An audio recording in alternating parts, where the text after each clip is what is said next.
Hello, and welcome to our crash course for Introduction to Sociology, which is a course that will deal with various sociological issues having to do with individual behavior, the influence of various other factors in individual behavior, and the influence of individual behavior on society in general. In our first chapter, our first section of the course is going to be dealing with just general background concepts that are relevant to sociology. The sociological perspective is a concept that describes opening a window into unfamiliar worlds in a way by placing individual behavior in broader social contexts. If you look at the actions of one individual, and you may just look at it through that particular prism. Whereas if you look at the behavior of an individual, including that person's background, for example, if a person says a certain thing, that might not be palatable, or that might not be considered normal to us. But if you then remember that person that grew up in a different society, that person grew up in a different country, or that person had a different background, that person had a different life experience, you may be able to understand what that person says. So really this whole concept, this whole idea of sociology is putting behavior in a societal context, trying to make sure that we understand what the context of individual behaviors are and how they operate. Socialization is the concept that society makes us human. In other words, the idea that people living all by themselves, obviously they're still human if you're a hermit and you're living alone on a desert island. If you're a castaway or something like that, you're still a human being, but that's not. But the idea of sociology is looking at not just the individual, but looking at the influence of the entire society on that person. That socialization is the idea that a person is influenced by his or her society, his or her socialization. There is basic sociology, which answers basic questions about social groups, without making changes necessarily in those groups, maybe studies a social group and looks at the impacts of the members of that group, or the impact of the societal rules and societal characteristics on the members of that group. And then you have applied sociology. Applied sociology is when you take these ideas and actually use it to change something, use it to change a society. Now, a society could be an entire country or the entire world, or a society could be a very small group of people. A society, for example, could be 3 or 4 people working in one branch of one office, could be considered a society for these purposes. Every time you have groups of people that interact with each other, you have some sort of a dynamic between them. You have an aspect of interconnectedness. And applied sociology is when we take the concepts that we're studying and we look at how these concepts, these sociology concepts, can be used to hopefully improve a particular environment. The scientific method is something that applies to all social and natural sciences. This is not necessarily specifically relevant to this course. If you've taken other courses, you may have seen this concept come up over and over and over again. Scientists use to study the world the way scientists study the world is the scientific method. The scientific method, long story short, and it's a little bit of a longer story than this particular slide tells it, but you have a hypothesis which is developed. A hypothesis is an educated guess. A person who's looking to solve a problem takes a guess as to what might solve the problem. Hopefully that guess is not just a wild guess. Hopefully that guess is based on some level of experience or some level of insight or some level of logic. And then tests called experiments are done in a controlled environment to see if that hypothesis is correct. This requires replication, which means doing something numerous times, to establish whether something is true or false. If I hypothesize, for example, to take a sociological idea, that treating somebody nicely will cause that person to behave more nicely towards his or her coworkers, well, the way I might test that, theoretically, I might take 25 or 100 different situations, and in which you have people who don't treat people nicely, and in half of them I would treat the person nicely and half of them wouldn't, and then see what the effect of each of those 100 people are on the environment. Now, obviously, that sort of experiment might be difficult to run, but you have to. Experiments of this type can be run in the sociological environment if enough thought and enough funding and enough effort is put into it. If the hypothesis was correct, in other words, it is confirmed by experimentation that it has a significant impact, then it becomes a theory, or if it's not correct, it gets thrown out or modified, or something to that effect. Some general concepts of sociology include survival of the fittest. Now, survival of the fittest is something that, of course, is borrowed from biology. It's borrowed from the idea that organisms will continue to evolve and continue to adapt to conform to their environment. Well, the same thing is true when you're talking about a context of society. You know, as humans, we hopefully try to take care of the weak and try to take care of people who cannot fend for themselves for whatever reason and try to improve people's lot in lives even if they're having trouble. But without that intervention, and just from a natural perspective, the ones who are most able to fit into society for whatever reason, whether that be emotional strength or physical strength, intelligence, cunningness, street smarts, whatever the case may be, these are the people that are going to rise, generally speaking, to the top of a society. So this is the continued existence of those that are best adapted to their society, with the remaining lower part of the system unable to make it.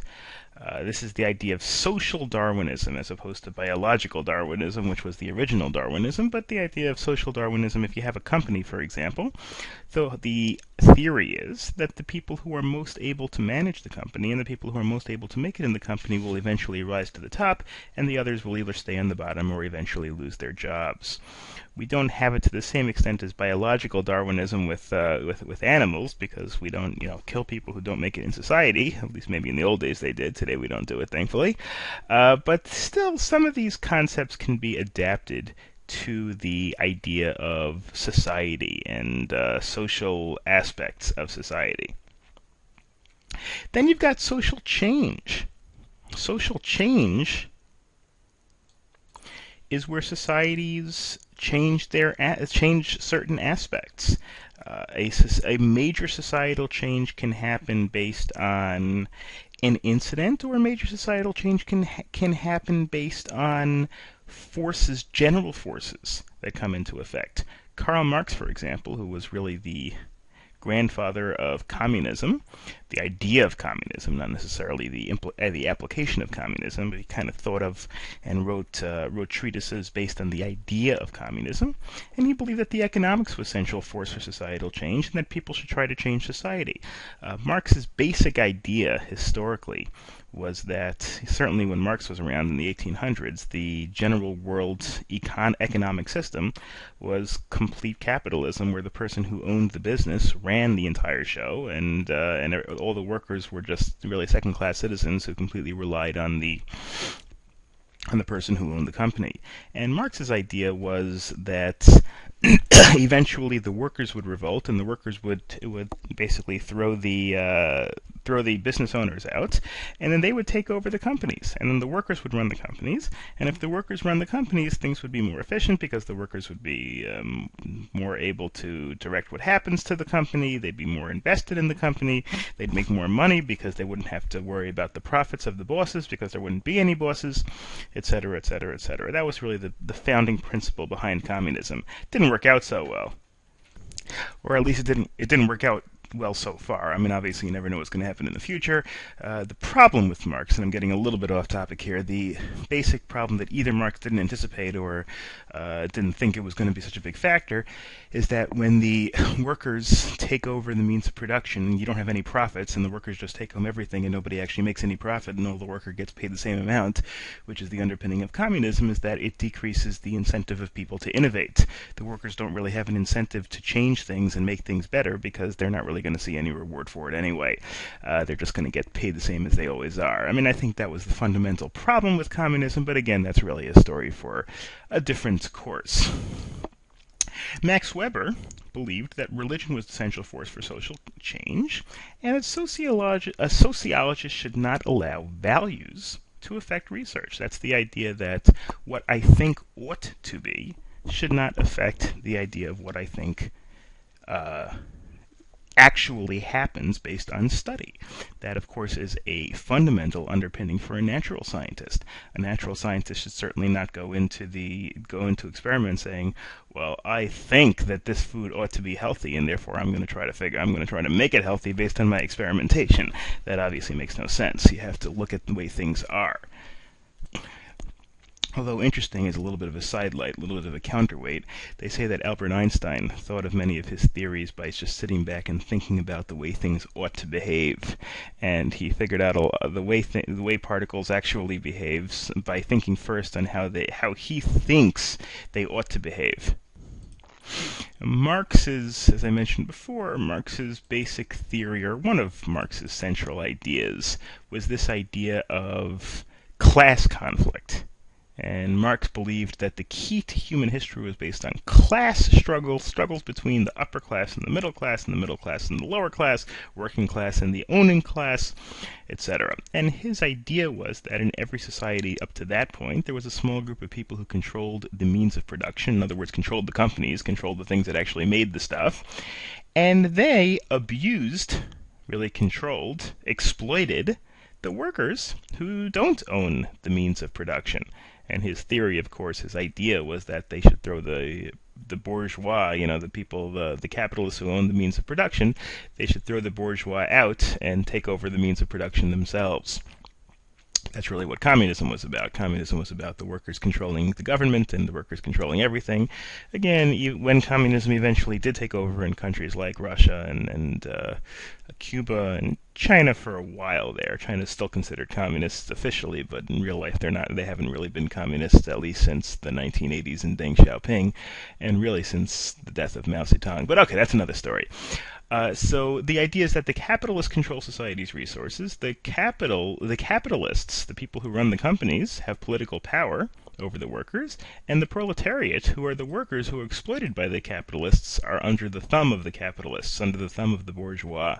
And again, his general idea was that the proletariat would revolt, throw the bourgeois out and take over the means of production. Then you'd have this socialist paradise where everybody would work and everybody would be equal and everybody would do everything just for the greater good of society. And again, in real life, when it actually happened, when communism actually did take over, it didn't work out that way. Of course, some people will tell you that real communism never took over, and Russia wasn't really real communism. It was really an oligarchy that was masked as a communist country. But again, that's really more history than it is sociology. Our next sociological concept is that of ethnocentrism. Ethnocentrism is believing in the superiority of your particular ethnic group. So ethnic, which is ethnicity or ethno, and then centrism means that you believe that your group is the center. Yours is the one that everything else swirls around. Now, in this example over here, where somebody goes to a trip to a different country, and then when you get back, say, "Oh, they're a bunch of backwards, who knows what's." That, again, first of all, it may be true in some cases, depending on where you go. But the idea that people think that their society is the best and their country is the best, or they're not even necessarily country, really their culture is the best. Somebody who believes the United States is the best is not necessarily ethnocentric.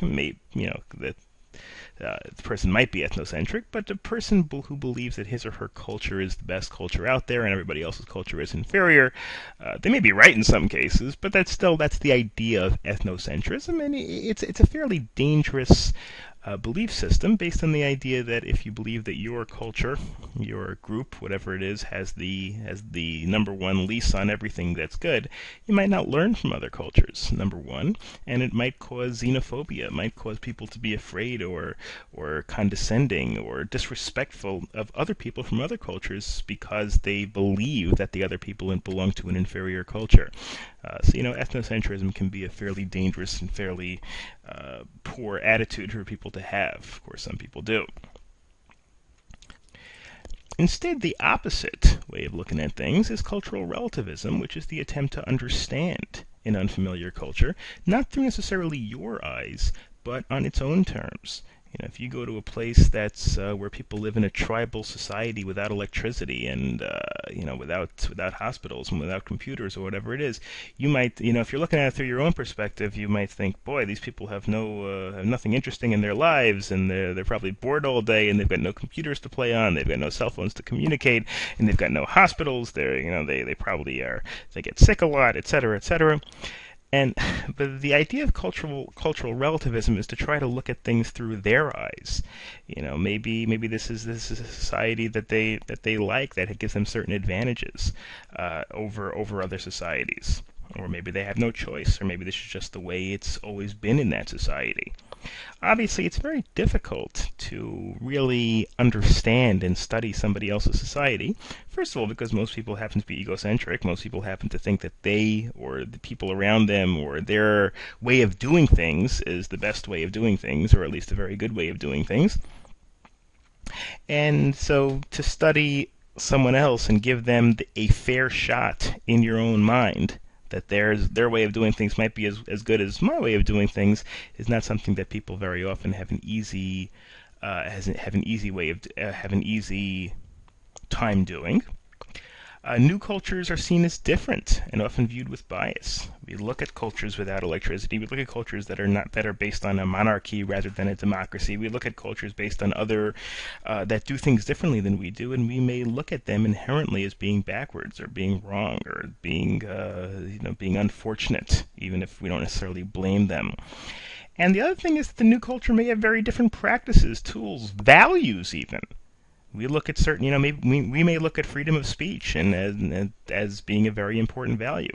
Other people may look at freedom of speech as being just an impediment towards the good of society. We look at the right of, perhaps, of property as being something wonderful, that people have the right to their own property and the government can't take it away. Other people might look at property rights and say property rights are an impediment to equality. And so it's hard, very hard. And people can do it, obviously, but it's very hard for people to actually give other people, so to speak, kind of a fair shake in terms of analyzing their society. Psychology also has a role in sociology. Really, the next few slides are going to be based on the idea of psychology and how they apply. If you've taken psychology courses, you've probably learned a lot of the concepts that we're going to cover in the next few slides. But first aspect is the idea of emotions. An emotion is a natural inboard state of mind coming from one's circumstances, mood, or relationship with others. People feel happy, or they feel sad, or they feel angry. It obviously is based on other things that have happened. It's based on the person's mood. It's based on the person's relationships. It's based on the events that have happened to that person recently or over the course of a lifetime. But these are things that are kind of inherent in a human behavior. People sometimes can try to overcome their emotion if their emotion leads them to do something that's destructive. So many sociologists believe that both the emotions and the mind depend on socialization, because the way we express our emotions, the way we feel, has to do with our gender, culture, social class, relationship settings. Things that we don't think of it that way, but things that we get angry about may only be because we're trained to get angry about them. Things that we overcome, it's because we're trained to ignore, trained to overcome. Things that we feel sad about might just be because other people in our society feel sad about when certain things happen, and because of that, we react in accordingly. So emotion is not something that's just inherent.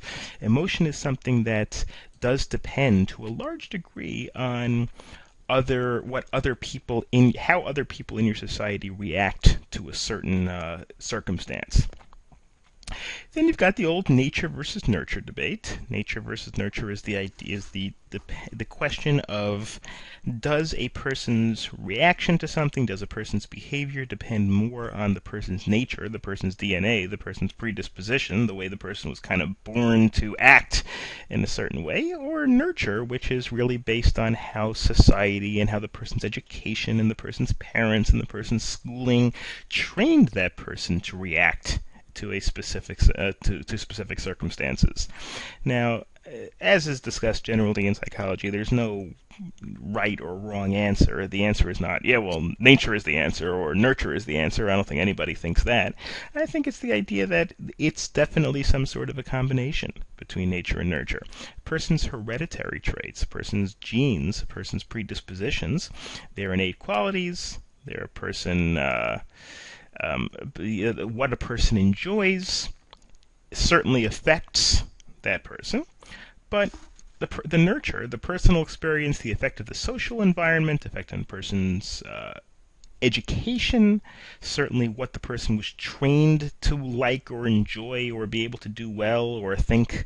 A person may think a person may not like a job, but a person may think that job is his or her calling or his or her destiny in life. Now, the reason why people usually think that things are their destiny is because they were trained to think that that's their destiny. Either trained intentionally by their parents in schooling or trained unintentionally by the actions and the things that they've gone through.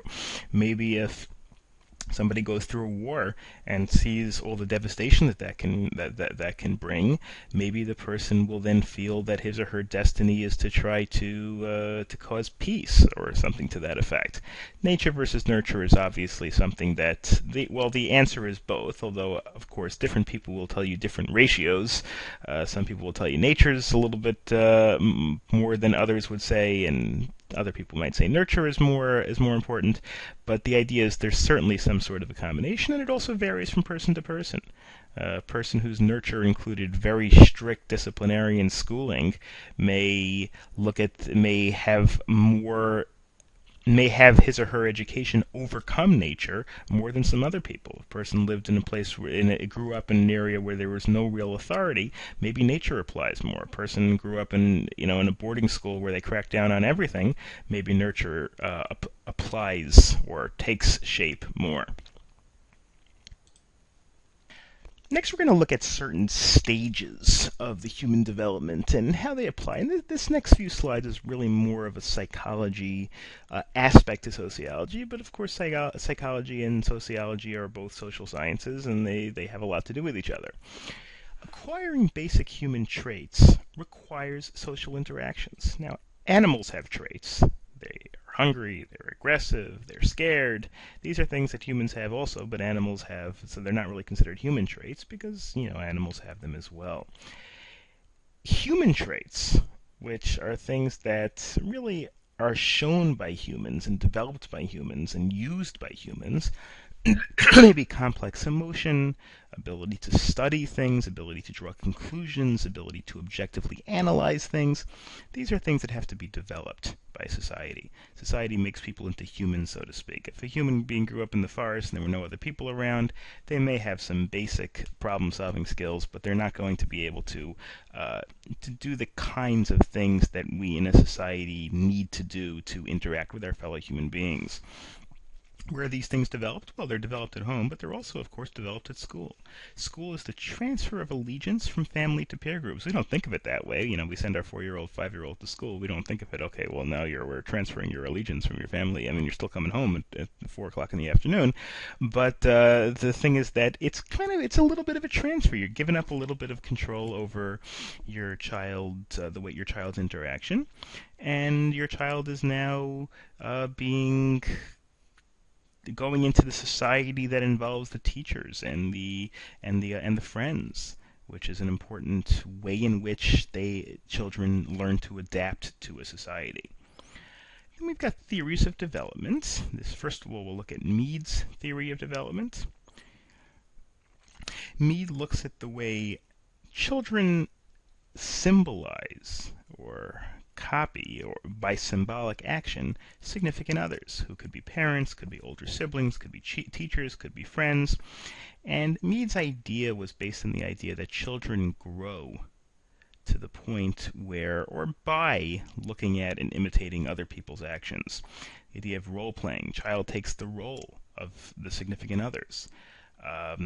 While the child is a baby under age 3, through imitation, by copying what the adult does, by copying what the parent does. Then you have through play, role play, and then through team games, which could be much more complex. We have Piaget's theory. Piaget's theory is a little bit more complex, a little bit more in depth, And that's the idea, just the idea of how a child and in what stages a child develops from the stage of being a baby, really not having any social interaction, or I shouldn't say not having any social interaction, but not having already developed socially, to the point of adulthood. You've got the sensory motor stage, which is all the way at the beginning of life. And I've got this diagram which I think shows it a little bit better. The sensory motor stage is where the child, the baby in this case, really just explores the world through senses. We've all got five senses, of course: taste, touch, hear, smell, and sight. And we use those senses to explore our environment. Even adults use those senses, but babies pretty much only use those senses. Babies like to put things in their mouth, and that's why it could be dangerous to give them something very small. And the reason is because they're using their sense of taste. Of course, they use their sense of touch by touching everything. They use sight and smell and hearing naturally, of course. And they also try to use taste because they're in that sensory motor stage where all they're doing is exploring their environment by using their their senses. Then you've got the pre-operational stage. This is where the child uses symbols to represent objects, but doesn't really reason logically. The child can form stable concepts, although the child doesn't really fully understand the world about him or her. The child may still have magical beliefs. The child is egocentric. The child doesn't necessarily look at the good of others. The child's not really capable of fully understanding the ramifications of actions for other people as well. I mean, good luck explaining to your 3-year-old that why it's not a good idea to wake up a parent at 3 o'clock in the morning. You can say, well, if your parent has to wake up at 3 o'clock in the morning, he's not going to be able to go to work the next day, and if he's not going to be able to go to work the next day, he's not going to be able to make money, and if he's not going to be able to make money, he's not going to be able to pay the mortgage, and you're not going to be able to live in your nice room and get your food for breakfast and everything. Good luck explaining that to a 3-year-old. It may make sense, but the 3-year-old can't possibly understand it. So, I mean, the only thing you can do if you don't want your 3-year-old to wake you up is probably lock the door and to your bedroom, and that way the 3-year-old can't get in. Or if you don't do that, I guess there are certain basic things that the child can understand. The child can understand that if he tries to wake you up, he's going to be put back in his crib, or something like that. That's one possible way. At least the child understands from a personal standpoint, from a very basic incentive standpoint, that that certain things have consequences. A child who's 3 or 4 years old is certainly capable of learning from being punished, and so a child's capable of understanding it in that, but only on a very, very basic level. Obviously, a 3 or 4-year-old is not capable of understanding all the depths and calculations that go into rules. Then you've got other stages. You've got the concrete operational stage, where you're talking about a child, really the older child stage. The child can think logically about concrete problems, can add, subtract, etc. The child understands conservation, saving things. A child may say, I'm not going to eat my candy now because I want to eat it later instead. 3 or 4-year-old is not usually going to say that. A 3 or 4-year-old thinks that if they don't eat their candy now, the candy disappears and never comes back. Saving things for later and doing things for their own long-term best interest is characteristic of an older child. And then you've got the formal operational stage, and the formal operational stage is when the child is capable of thinking of things in hypothetical terms, thinking of things not just how they look now, but capable of strategizing and planning and thinking of contingencies and figuring out, what to do if it goes wrong, things like that. That's really indicative of an adolescent and, of course, eventually an adult. And our final basic issue of psychology that we're going to cover before we move on to other things that are really, more closely related to sociology specifically, but is the psychoanalysis. Psychoanalysis is the idea of analyzing somebody's psyche, analyzing somebody's psychological issues for purposes of treating them, for many different types of purposes there can be for psychoanalysis. Psychoanalysis can be for treatment of emotional problems, long-term, extensive exploration of the unconscious mind. Really, it's a technique that's Freudian in nature. Some people disagree with the entire concept. Some people just disagree with just elements of what Freud came up with, although very few eminent scientists today, I believe, still believe completely in everything that Freud came up with. But Freud developed this idea that the mind has three different components: the id, the ego, and the superego. The id being kind of like the child, kind of the thing that just wants instant gratification. On the other hand, you got the superego kind of warning, the warning part that says, oh, this is not good for you, just be careful. And then you kind of got the ego, which is, I guess, in the middle, the kind of the combination of the two, which has to ultimately make the decisions. I mean, here are some examples over here. You got the id saying, I want it now. Then you've got the superego saying, you can't have it, it's not right. And the ego, the one in the middle, the rational one, the one that's going to actually make the decision, being the saying, well, I can get it, but I need to do a little bit of planning, kind of like a little bit of a compromise here. Here's one person who put it: the id as the devil and the superego as the angel. The superego says, do what's good for you, and the id says, no, I want it now, and the ego's got to figure out which one to do. Here's another idea that the id, I want it, satisfy me, I need it, and the superego is kind of like the parent that says, no, you can't have it. That's the boss, and the ego's got to be in the middle and figure out what actually to do. That's the idea of where people kind of have two inclinations. It could be a good inclination and a bad inclination, or it could just be an instant gratification inclination and a long-term strategy inclination. There's not necessarily does there have to be one as morally correct. Where do emotions come from? Well, emotions are based on instinct, really. They're based on nature. They're not necessarily based on just what we look at and just what we experience. According to Ekman, we've got 6 types of emotions: anger, disgust, fear, happiness, sadness, surprise.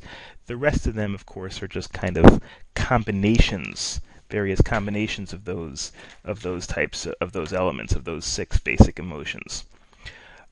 These emotions are expressed similarly throughout the world. No matter where you go, people are going to have anger, people are going to have disgust, people are going to have fear, happiness, sadness, surprise. They may react to them differently, and they may, based on societal developments, they may have different triggers.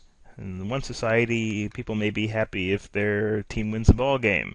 In another society, they may be happy if they get praised by an elder. Another society may be happy if they make $1 million. In other words, different societies have just different triggers of that emotion based on societal norms, but all societies have these emotions to one extent or another. Some general ideas, in other words, difference between the genders. Men are generally more subdued in expressing emotion. Women tend to express emotion more, although obviously that's just a general trend. It doesn't apply to everyone or even necessarily most of the people in a particular group. And of course, differences in social class affect the way in which emotion is expressed. People who are used to adverse situations might not be as outraged or disgusted by certain things that people in upper class who are used to being coddled might consider disgusting. Now we're going to shift gears a little bit and go to sociological analysis, looking at how people view their society. Macrosociology is about the large-scale features of social life, looking at our social structure, like a person letting someone else go ahead of him in the supermarket checkout line. That's not really in accordance with what we're naturally trained to look out for ourselves and to be self-centered. But when we hold the door open for someone, thereby being 10 seconds late, or when we let somebody go in front of us, we're reacting to what our society has taught us. We're reacting to the social structure that we've been taught by our friends or by our parents, by our schooling, whatever the case may be. That's the idea of macrosociology. Again, the idea that because society deems a particular behavior appropriate, that becomes worked into the way we behave. There's microsociology that focuses on social interaction on a one-on-one level. Then you have this idea when you're talking about looking at sociology, the difference between a functionalist and a conflict perspective. Not that either one is the correct answer, but they look at society in a different way. The functionalist perspective is the idea that society for lack of a better term, is good. Society is a complex system whose parts work together to promote solidarity and stability, whereas the conflict perspective looks at the opposite, draws attention to the differences inherent in society between the more powerful and the less powerful, between the rich and the poor, between the people who have different ideologies, people who have different belief systems, people who have different religions even. The idea that if you can look at society as being something that is necessary for good and helps people in their development and in their behavior and pretty much in everything. And you can look at the negatives of society. Again, neither is right or wrong necessarily. It's just the idea of they're both correct in some extent. Societies can cause divisions and wars and hate, and societies can cause people to be helpful to one another and increase the development and enjoyment of life for everybody. Part of the conflict perspective is this idea of social class. Social class, it means a large number of people who share specific characteristics and social location. This could be based on income, it could be based on education, it could be based on prestige, it could be based on pretty much anything.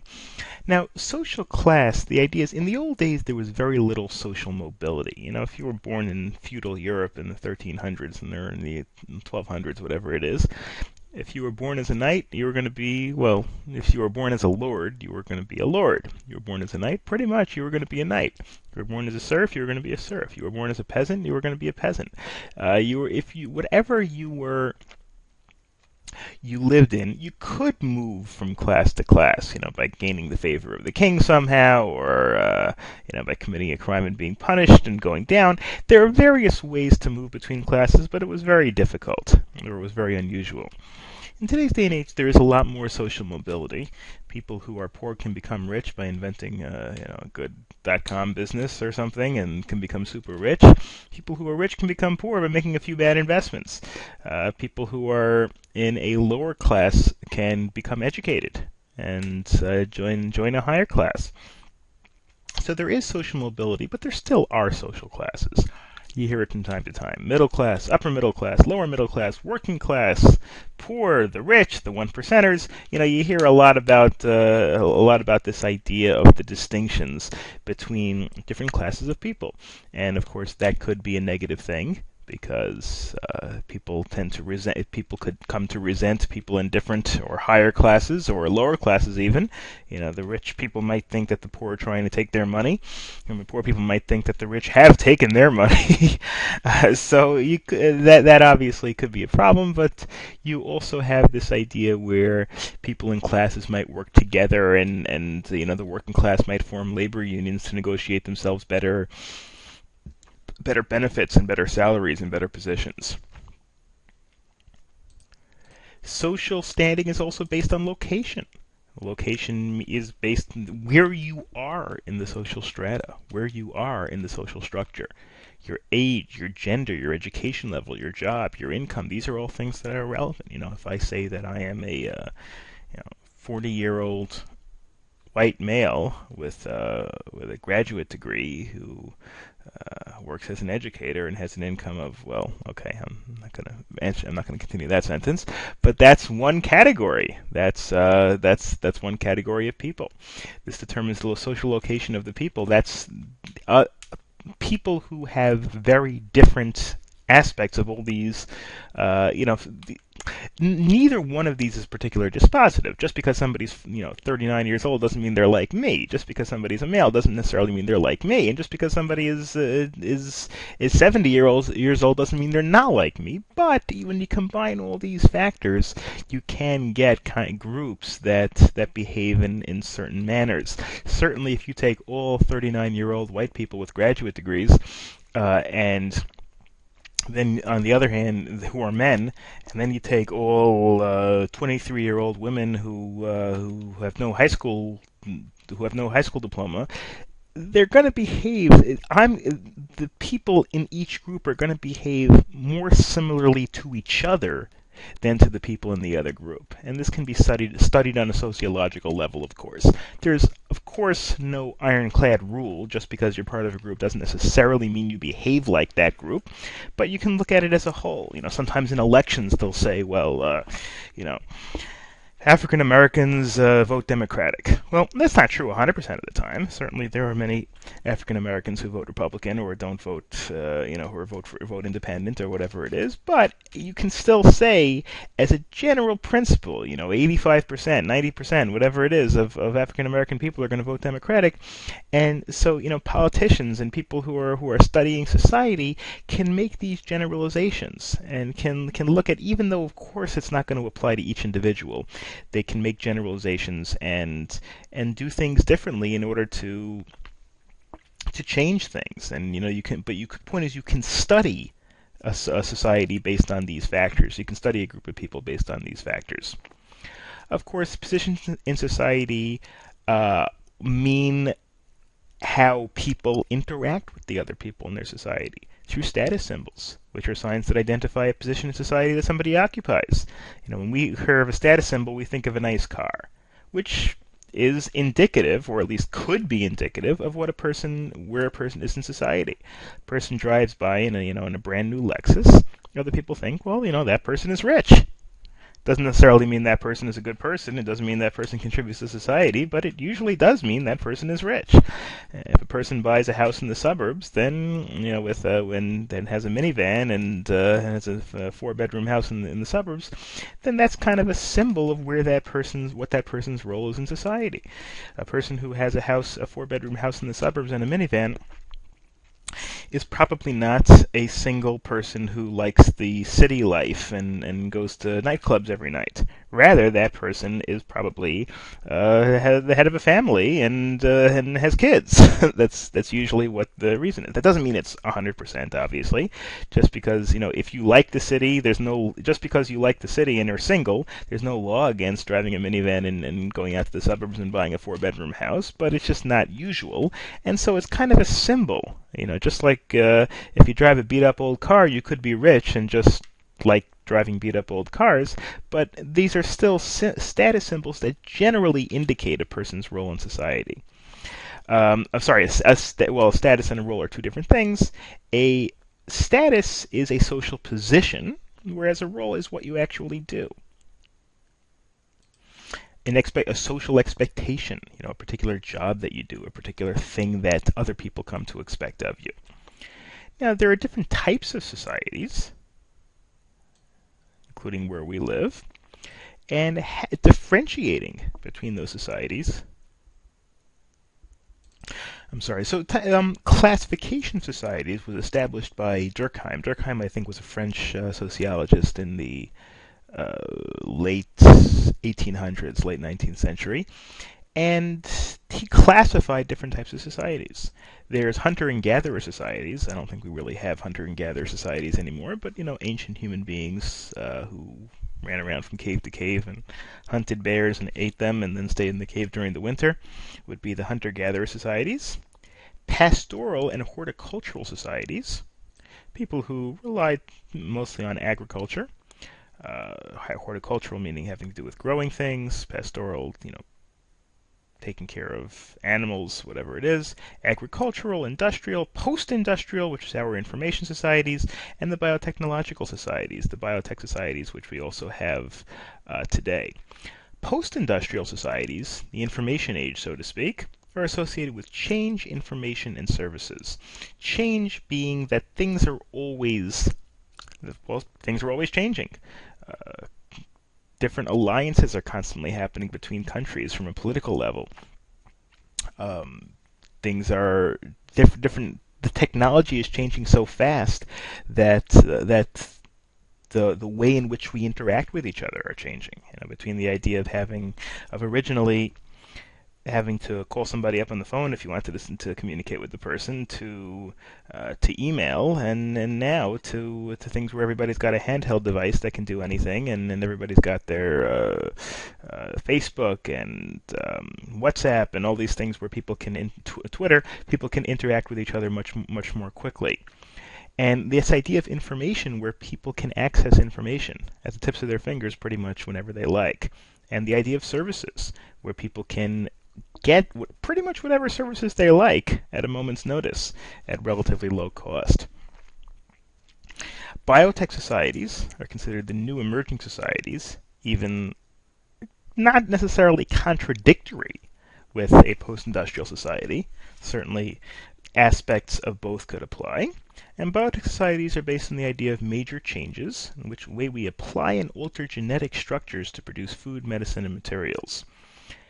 These are the idea that we already use certainly a lot of biotechnology to increase agricultural yields, and you even hear some cases where people are cloning animals.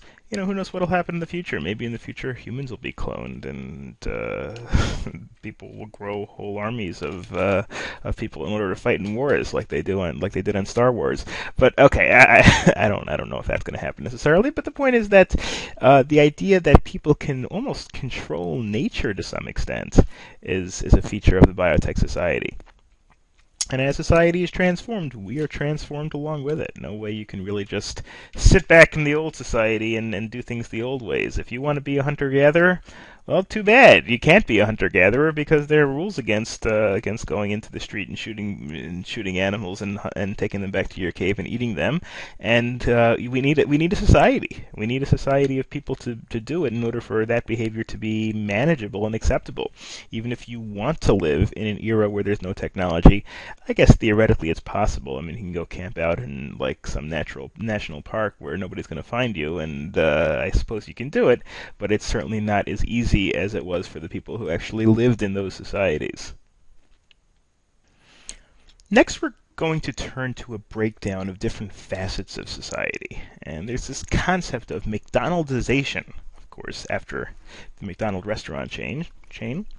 And that's the idea. The McDonaldization is our products and things that we deal with turning into really an assembly line. One-stop shopping, robot-like food assembly, familiar franchise, packaged vacation tours. These are obviously not all relevant specifically to McDonald's, but the idea that everything is now a cookie cutter, everything is now pre-made, and rather than making your own food and going to the supermarket and buying some ground meat and then buying some vegetables and buying some side dishes and then going home and spending an hour in your kitchen making it and then eating it for supper. Instead, you can go to a fast food restaurant and order it, and the whole thing takes 3 seconds and is relatively cheap, and then you go home and eat your food, and that's that. And packaged vacation tours is that idea where rather than doing your own research and going to a place and spending hours looking over maps and guidebooks, determining where you want to go, and then going around in the place you're going on vacation to and determining where you want to go. Instead, you can just go on one of these vacation tours, and you just pay in advance and leave your wallet at home, and they take you there, and they put you on the ship, and they put you on the plane, and then they put you on the bus, and you go around, and you see everything, and they tell you exactly what to do. Kind of like these toys that just play with themselves. In the old days, you take the doll or you take the action figure, and you have it do things. Now you can just take the toy and push the button, and the toy does what the toy plays with itself. That's the idea of McDonaldization. Lifestyle is extremely dependable, predictable, and efficient. It's relatively cheap when you buy everything at once, when you buy a packaged tour, when you buy a packaged burger rather than making your own. It can even be cheaper. People sometimes, I have relatives who like to make their own sushi. By the time you finish with buying all the ingredients, it probably costs more to make your own sushi than it does to go to one of these stores and just buy some sushi. It's the idea that if you just buy the same thing as everybody else, it can be done when it's manufactured in an assembly line style. It can be made relatively cheaply. Now, of course, the negative aspects is that there's less spontaneous action, less creativity, too much sameness, trapped in the quote-unquote iron cage. This term,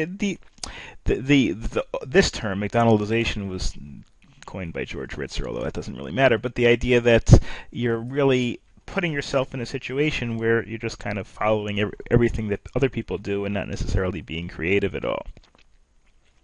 Within society, of course, we've got various groups. You've got primary groups, are the people that you associate with, your friends and family, long-term relationships, face-to-face association of people.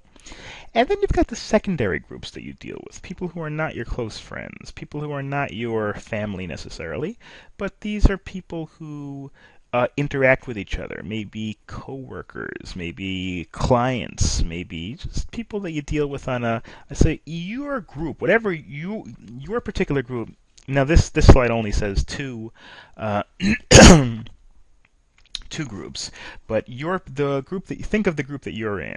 You might have a very small group that comprises of your immediate family as maybe your closest group. Then if you expand it a little bit, maybe it's your less than immediate family, maybe it's your good friends, and that's still the group of people that you interact with on a regular basis. If you make it a little broader and you include all your acquaintances and your clients and your coworkers, that's obviously a much bigger group, but it's not as it's not as close to you. And then if you go even further, maybe it could be all the people of your city, or all the people of your religion, or all the people of your race. Could be a group. And then beyond that, maybe the group is just the entire society. So grouping could be important to make a determination of what people's behavior and what people will be expected to do. The in-groups and out-groups are interesting, and it's interesting to look at, the differences in the behavior towards the people who are in your group and the people who are outside your group.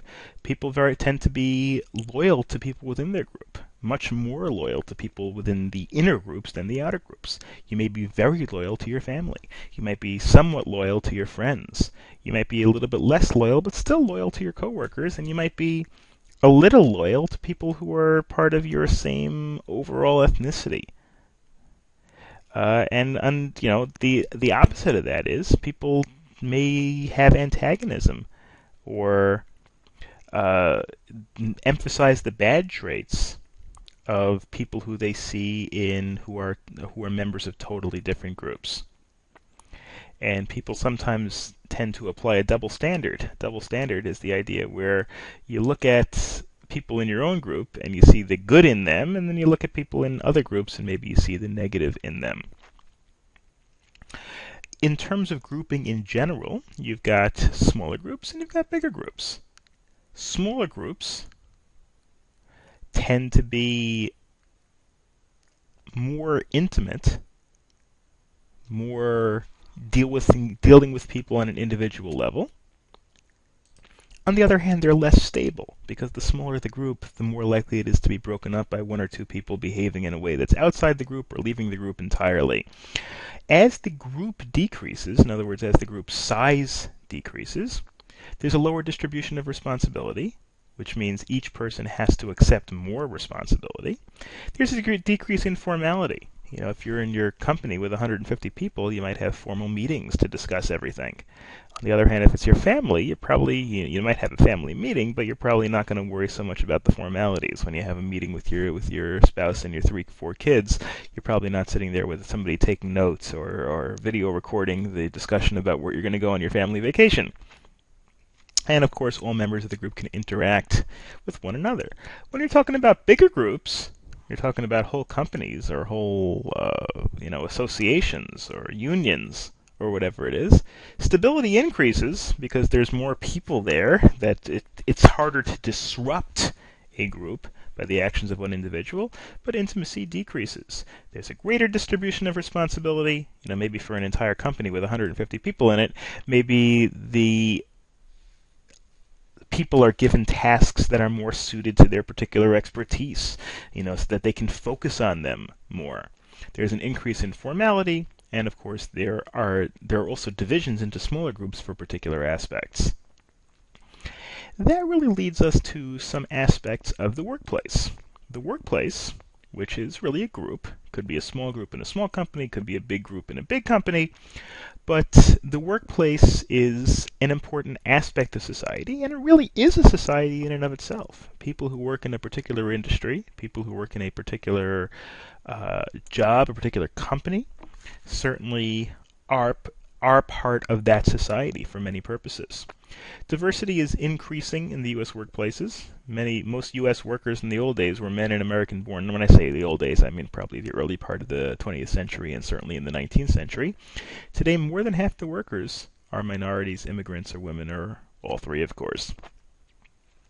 Certainly, women make up a very large percentage of the workforce these days. I don't have the exact number. Although, according to a quick Google search that I just did, women now comprise, as of 2013, women comprised 47.4% of the civilian labor force, so almost 50%, essentially 50%. Leadership is part of a workforce. It's also part of society in general. Strong leadership can be good in some ways, and overly strong leadership can be bad in some ways. Leadership styles can be authoritarian, which is the idea that I am the one in authority and I tell you what to do, and I don't countenance any disapproval, I don't countenance any disobedience. There's democratic, which is through participation, which requires all people in the society to cover an aspect or to participate in the decision-making process. There's laissez-faire, which means hands-off. The authority is delegated to people lower in the chain, not necessarily worrying about the individuals. For example, just to give you an idea of the difference between authoritarian and democratic, of course, that could be in terms of government, but it could also apply in terms of running a company. A democratic leader might discuss policies and goals with its members, encourage members to come up with different ideas, offer assistance to people, but let them do their job, provide objective information to the people to help them work, whereas the authoritarian person in all these cases might just say, do it that way, whether you understand it or not. Then you've got leadership styles, which can be instrumental or expressive. Instrumental are more job-centered, excuse me. They emphasize planning, problem solving. In other words, they focus on the job to be done. This is what needs to be done. This number of widgets have to be built in the next month, or this plan has to be executed. And expressive leaders, on the other hand, try to give attention to their workers, and they consult with others in their department or that are subordinate to them, rather than instrumental is kind of just get it done, however it has to be done. Expressive is more like try to work together with people to get it done in the way that overall it may not be as quick in the short term, but overall gets the most number of people involved and hopes to try to do it in a better way, even if it sacrifices a little bit in terms of efficiency. Authoritarianism, which, as we just discussed, is one of the ways of leadership. It's a form of government, it's also a form of leadership within a company, that means blind obedience to the authority, unquestioning obedience. Authoritarian leadership essentially says that you do what I say, otherwise there'll be obviously very bad consequences and things just won't work out. It has a tendency to encourage either aggressive or apathetic behavior among the group members.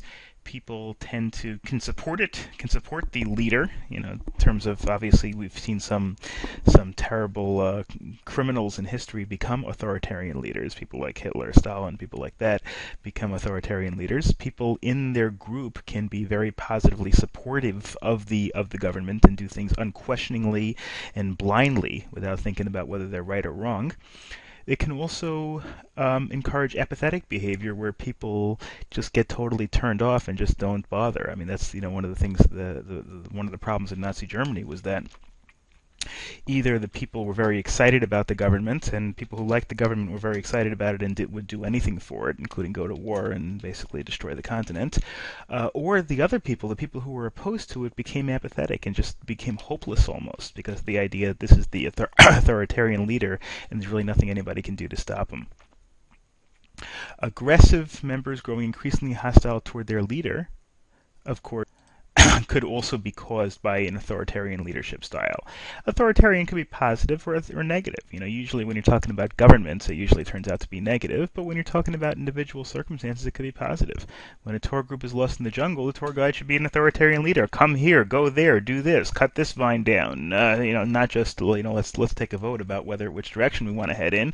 If the group leader knows, based on the stars or based on whatever other factor there is, this is the correct way to go, then the leader's got to say, we have to go that way now, and we're not going to have any debate about this.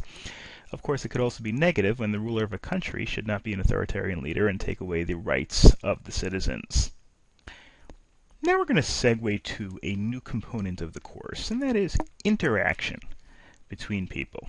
Obviously, interaction with people is a key part of sociology because the way in which society functions is by interacting with, because people interact. People learn from each other. People take cues from each other. People develop strategies in terms of dealing with each other. There's verbal communications and there's nonverbal communication. Nonverbal communication is communication without words. They include hand gestures, facial expressions, even silence, not saying anything in response to somebody else's comment. Somebody else makes a suggestion, you just don't say anything. That's a way to communicate disapproval or at least lack of enthusiasm. The use of space, moving away from people or moving closer to people, can certainly cause some sort of interaction. I once read a long study on this idea of how much space people like to have in between themselves and somebody they're talking to. Americans tend to like more space than other people because we tend to guard our personal space more zealously. People who are very close friends, I think, tend to be 24 inches apart when they talk. People who are somewhat friends, like 36 inches. People who are, who are strangers, tend to be 6 or 7 feet away from each other when they talk. I mean, there's all sorts of, things that we do subtly without even really thinking about it, without even really noticing it. But, we do use space to communicate like or dislike for the people that we're talking to. Then there's verbal interaction. And verbal interaction includes language, and language could be body language, which is nonverbal, or language could be, of course, be verbal. So language includes symbols put together in an infinite number of ways and communicates abstract thoughts. And of course, language is part of a culture. Language doesn't necessarily only apply to the way people talk, but it also includes in terms of your facial expressions, your hand movements, your gestures. These are all things that are included in language, even if some of it is subtle, and even if some of it is not. It's not really something that we intend to use. Our facial expressions: we grimace, we frown, we smile, look surprised. You can look into a person's eyes and get a tremendous amount of subtle indication of the way that person's feeling, much more so than what the person's words might say. I read a book by Malcolm Gladwell called Blink, which is about thin slicing, about taking small bits of information and using it to make snap judgments. And the idea is that people, even though we do it subconsciously, we look at a person's expression and we make judgments about that person or about what that person's saying, even if it might be subconscious, that have tremendous ramifications. Posture is a person holding him or herself high and confident, or is a person kind of slouching and indicating lack of confidence. Gestures, of course, hand gestures, facial gestures, twitches, curling your nose at someone, raising eyebrows. These are all things that, of course, communicate ideas as much as spoken language.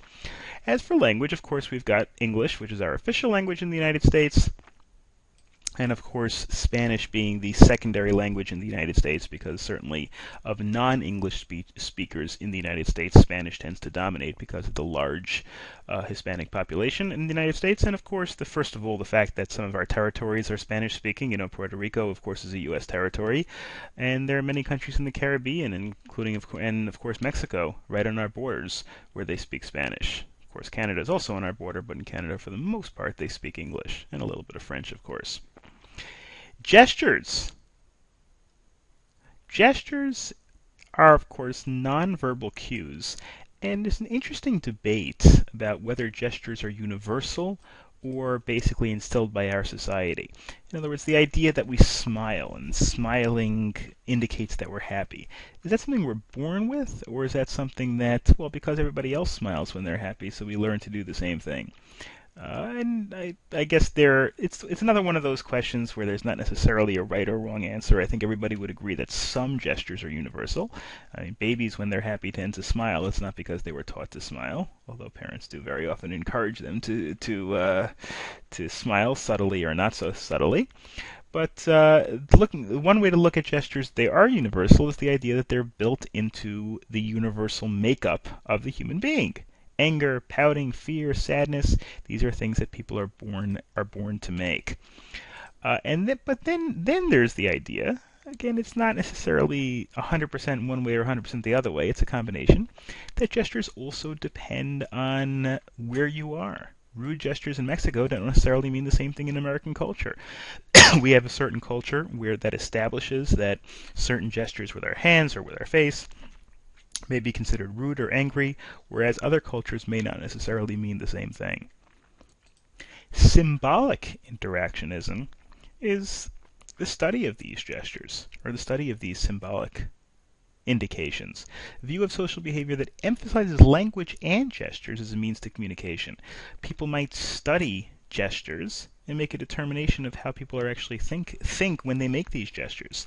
The FBI and these crime-fighting organizations very often have people who are expert at detecting lies.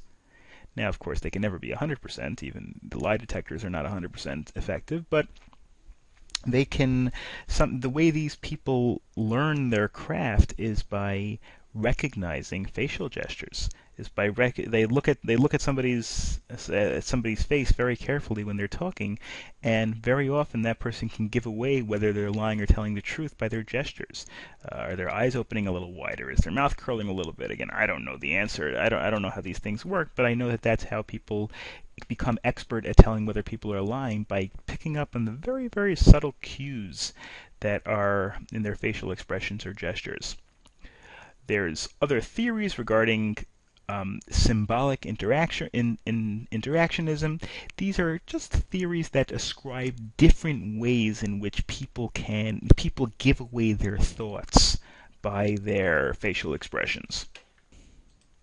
And these are also theories of deviance, why people behave a little. We're going to discuss deviance in the next slide, but these are all theories about why people develop behavior that is different from other people. You've got this differential association theory, which is the idea that people come to associate with a particular group. For example, people become involved in a gang, or people become involved in friends that are not good for them, or they get involved with people who influence them badly.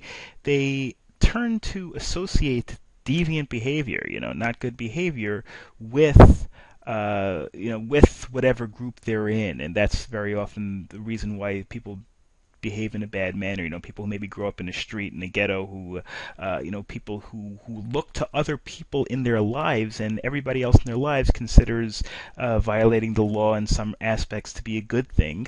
Well, then they may learn to do the same thing. Then you've got the control theory, which is simply based on the idea that people's behavior is determined by how much self-control they have. Can they control their impulses, or can they not? People who are deviant, people who are criminals, maybe just simply don't have the self-control. Then you've got the labeling theory, that behaviors are only considered deviant, that behaviors are only considered bad because society labels them as deviant. Because that the more of an idea that there's no inherent right and wrong, it's just that what we say is right and wrong. And again, these are just different ways of looking at deviance, so let's actually discuss deviance, which is next.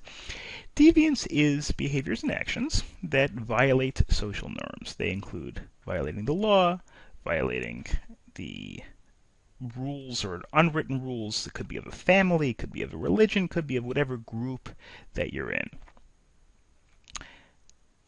And the fact that something is deviant is only based on how people react to it. There's nothing inherently deviant about an activity other than the fact that other people consider it either wrong or different.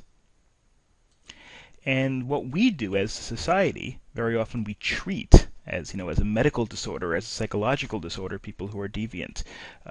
People with deviant behaviors are often medicated. Even children who just run around the classroom a lot are maybe given Ritalin or given something to try to control their deviance, so to speak, which makes it seem more like a mental disease rather than problematic behavior.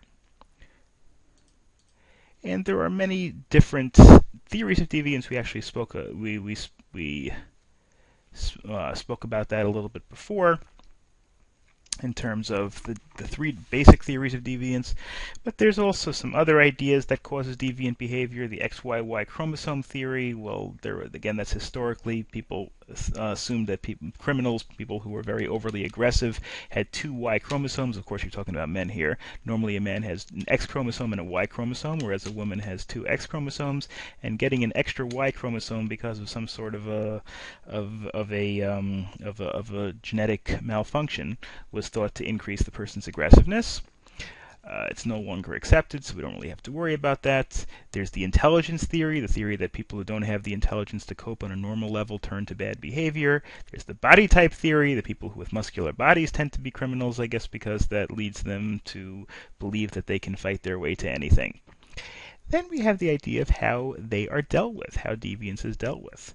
Deviance, generally speaking, is dealt with by sanctions. Sanction meaning negative consequences. Of course, you're talking about on a small level where you're talking about a family or a classroom, and where you're talking about on a larger level where you're talking about a criminal and how society deals with criminals.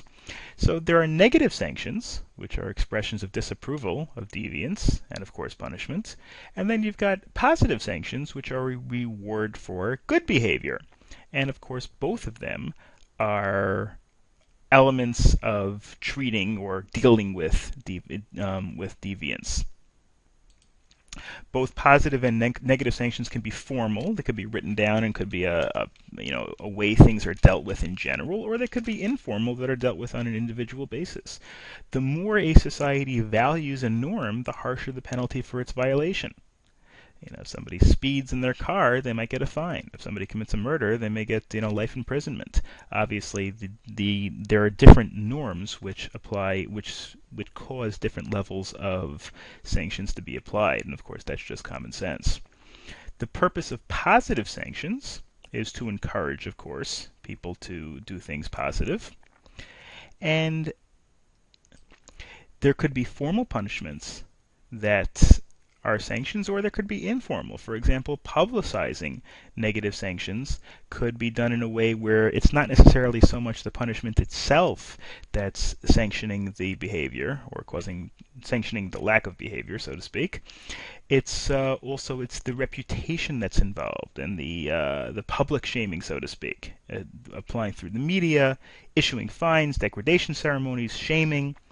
And encouraging conformity, encouraging good behavior, can be done through public recognition, banquets, awards, announcements. This person is getting the whatever award. That, of course, tries to sanction good behavior.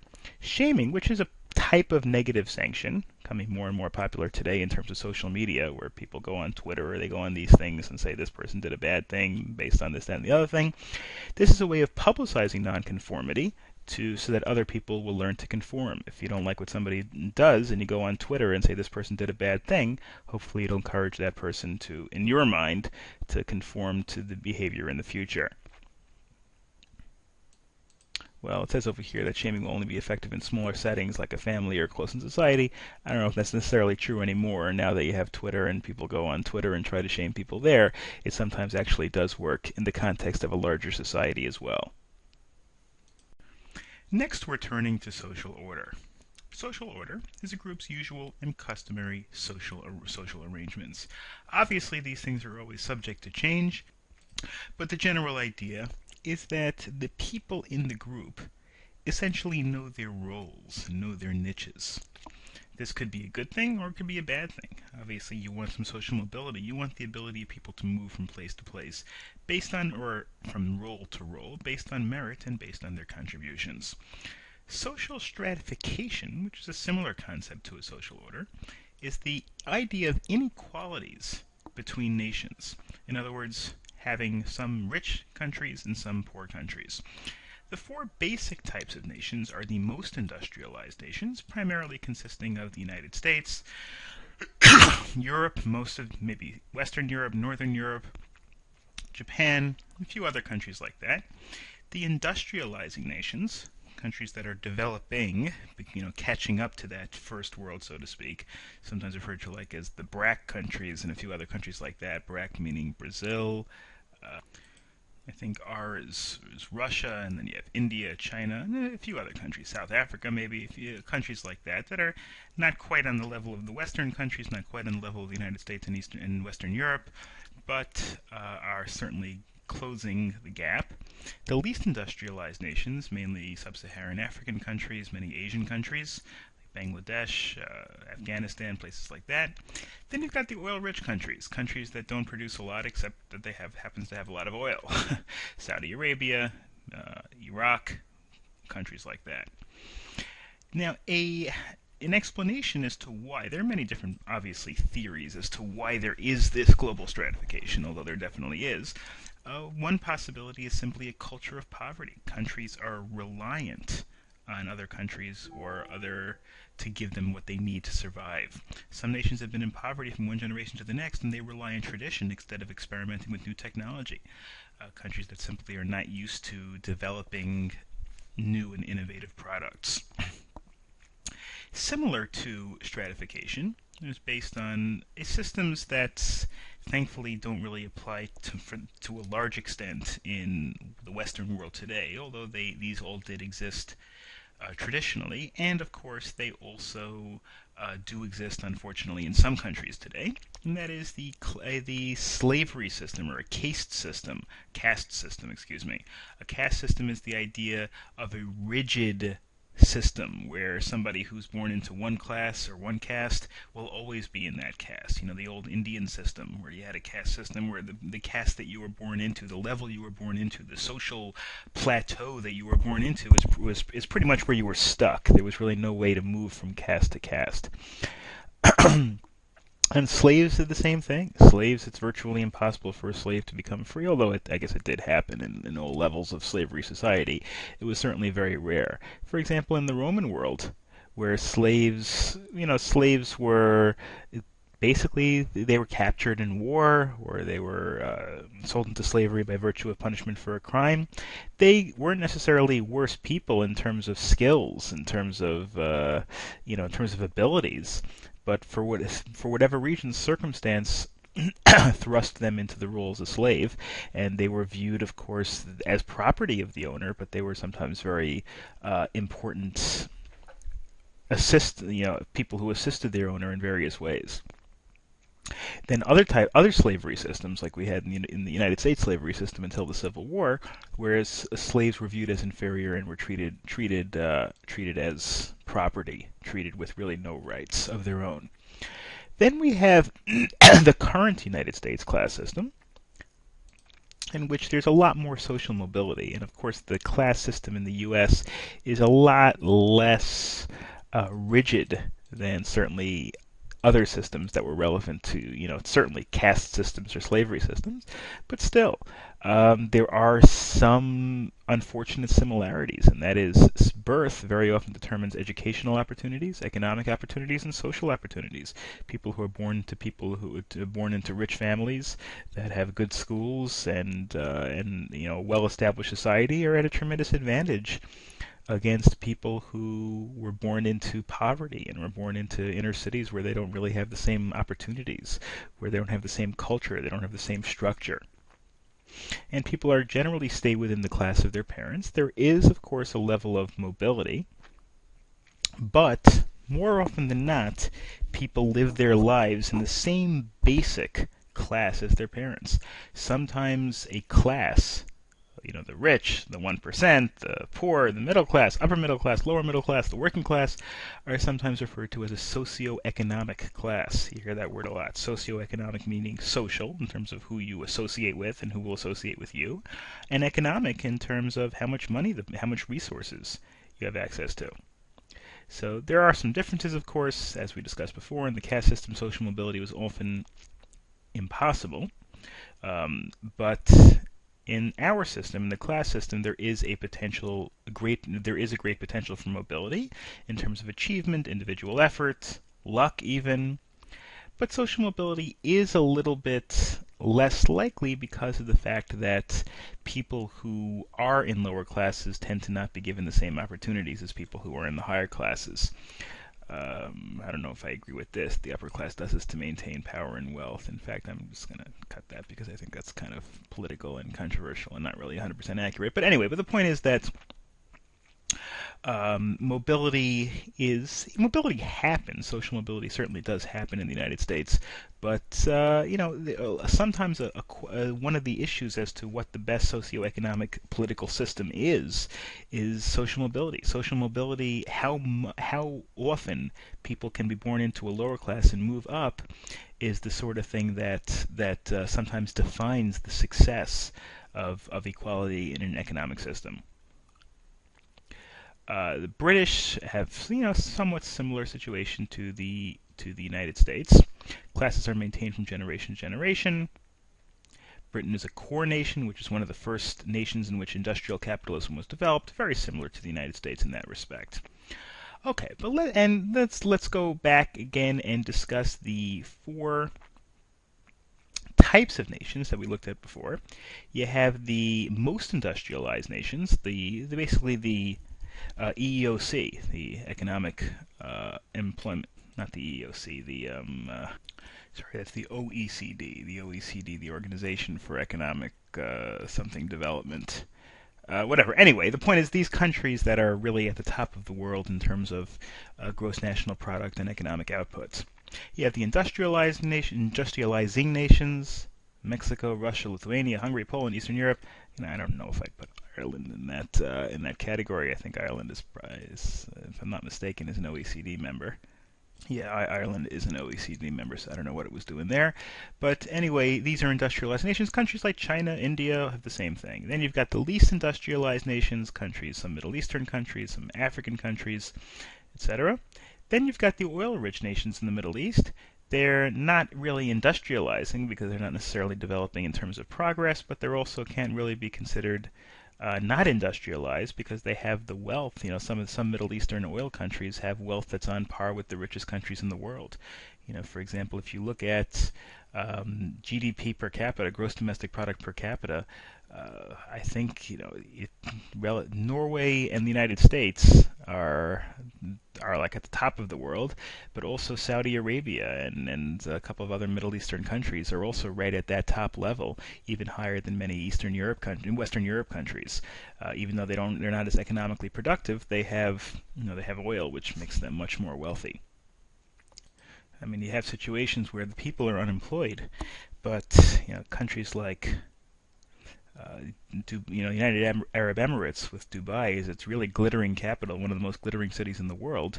But that's because they have oil money and they use that money to hire people from other countries like the Philippines to come in and build these enormous hotels and these enormous resorts. It doesn't necessarily filter down to the benefit of the common people in the country. Now we're going to move on to a discussion of wealth and government control of that wealth, and how wealth and wealth of a nation, wealth of individuals, plays in with the idea of politics and the idea of society. First of all, the question that comes up first is, to what extent can the government control the economy? To what extent the government can control technology? The answer is, to some extent the government can, but of course there are some areas the government has very little control over. Email, internet communications, there's just so much of it the government cannot really control it. But the government certainly can control economic output and economic trade, tariffs, wherein you tax imports in order to protect your manufacturing industries, etc. One example of government, an interesting idea, an interesting phenomenon based on specific government rules, was the idea of the maquiladoras, or the maquiladora. I'm sorry if I'm pronouncing that wrong, but a maquiladora is a manufacturing operation in a zone that's kind of duty-free, tariff-free, tax-free, like a free trade zone. Kind of like a similar concept to when you buy whiskey in a duty-free shop when you're flying out of the country or flying back into the country. These zones were established are in places. They're manufacturing plants or factories that are established in places where you don't have to worry about import taxation. The main idea here, in terms of the United States, are Mexican factories, where people go in because of the fact that we have free trade with Mexico in a lot of ways. There was NAFTA, the North American Free Trade Agreement, and the idea is because of the fact, let's say, for example, we have an American company that needs to manufacture things cheaply. Now, to manufacture things cheaply, very often they have to leave the United States because the United States workers demand higher wages than companies sometimes want to pay. So they can set up a country in Mexico, set up a factory in Mexico where these are produced and then shipped back to the United States and sold in the United States. And because of the free trade rules, the entire Mexico is really a free trade zone. In the old days, there were specific free trade zones. Now, really, after NAFTA, the whole Mexico is pretty much a free trade zone, where American companies can set up plants in Mexico without having to worry about trade restrictions that would apply if they set up the same factory in China or Taiwan or India. It's not that people don't have manufacturing in China, they do, but there are certain advantages to using Mexico because of the free trade that exists between the United States and Mexico. Wealth in sociology means the value of a person's property minus that person's debt. It's a little different than income. Sometimes in terms of when people are called rich, that could be because they have a lot of wealth or because they have a lot of income. People might be rich and they have a nice house and a nice car, but they might not actually have any wealth. Maybe they make $500,000 a year, but spend $500,000 a year. So they're rich because they have nice stuff, but they may not actually be. They use nice things and they go on nice parties and vacations and things like that, so people would assume that they're rich, but they might not actually have necessarily wealth. The top 20% of Americans earn nearly half of the national income. I don't think that's an accurate stat. Yeah, I just looked it up. It's more like the top 10% of Americans earn nearly half the national income. According to another stat, the top 1% in terms of earning earn about 20% of the nation's income. So about 1% of the people earn 20% of the money. The poor, of course, are people who earn on the bottom end of that spectrum. Here's a pretty incredible chart that I have over here, where the bottom 90% of people are earning an average of like 35,000 or so, whereas the top 0.01%, which is the top 10,000th, earn, as of 2006, which is a while ago, the disparity is even greater now. You're talking about 17 million. So you can see how far it goes up when you get toward the very top of the spectrum. You can see the disparity here in terms of the percentile. Like if you're in the 50th percentile, that means you earn more than half the people and less than half the people.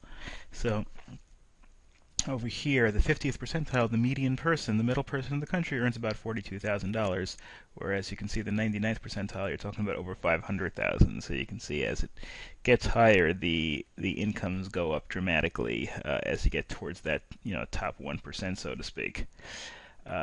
The poor, of course, children in the United States are most likely to be part of the population living in poverty, and I think the reason for that is, generally speaking, and this is true throughout the world, people who are rich tend to have fewer children, people who are poor tend to have more children. So children more likely, on average, are going to be more towards the poorer class.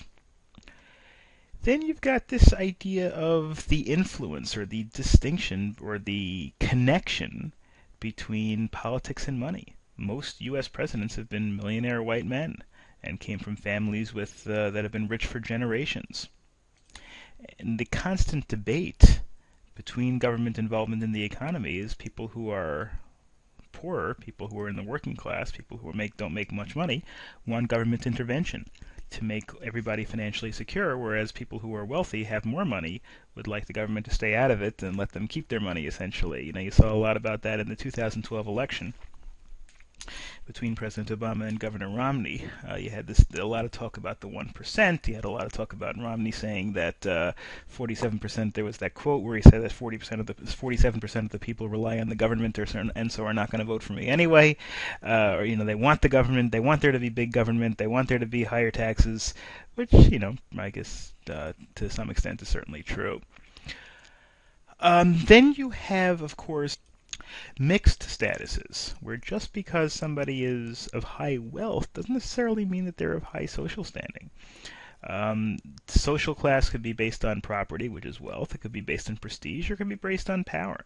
Now, there is a consistency. People who are wealthier do tend to be more prestigious, and people who are wealthier also tend to have more power from a political perspective, but that's not always the case. Sometimes there is status inconsistency, where you have high rank in property, but a low rank in prestige. People can be very wealthy, but not liked by people. Certainly, you have the Koch brothers, for example, who are very wealthy, but they're also very hated by a lot of people, just based on their politics and based on their wealth also. People who have this inconsistency, maybe people who just made a lot of money and aren't established in the higher social circles, tend to be politically radical, and they tend to also have there's an adjustment. I mean, somebody wins the lottery and wins $25 million. It may seem fantastic, and it is fantastic. I mean, I would love to win $25 million, but there's also a challenge to normalize expectations and normalize the way now you're all of a sudden in this life of rich people and you're not used to dealing with it. That certainly is something that people who do find they say crazy statistics. I mean, I heard statistics that here, one statistic is that 90% of lottery winners go through their winnings in 5 years or less. I mean, it sounds crazy. People win $25 million and within 5 years they're back to being whatever they were beforehand. I guess because they're just not used to it. They're not used to having that kind of money, and they don't invest it properly, and they don't save it properly. Instead, they do things with it that aren't. They make decisions that aren't really very smart.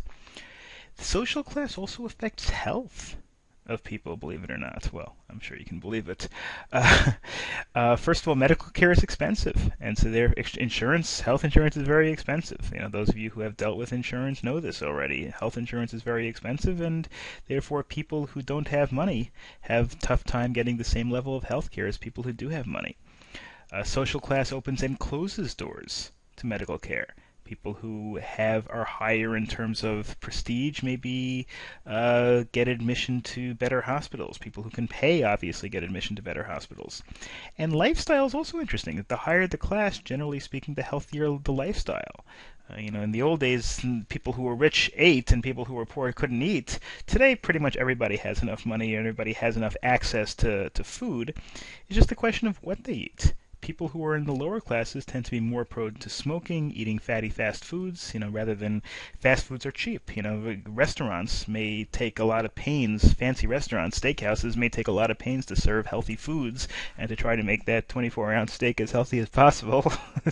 Or, serve you like a gourmet salad that is healthy and costs $30. But the point is that people who are in lower classes, in the working class, may go to McDonald's or something for a dollar burger, and it's certainly not very healthy.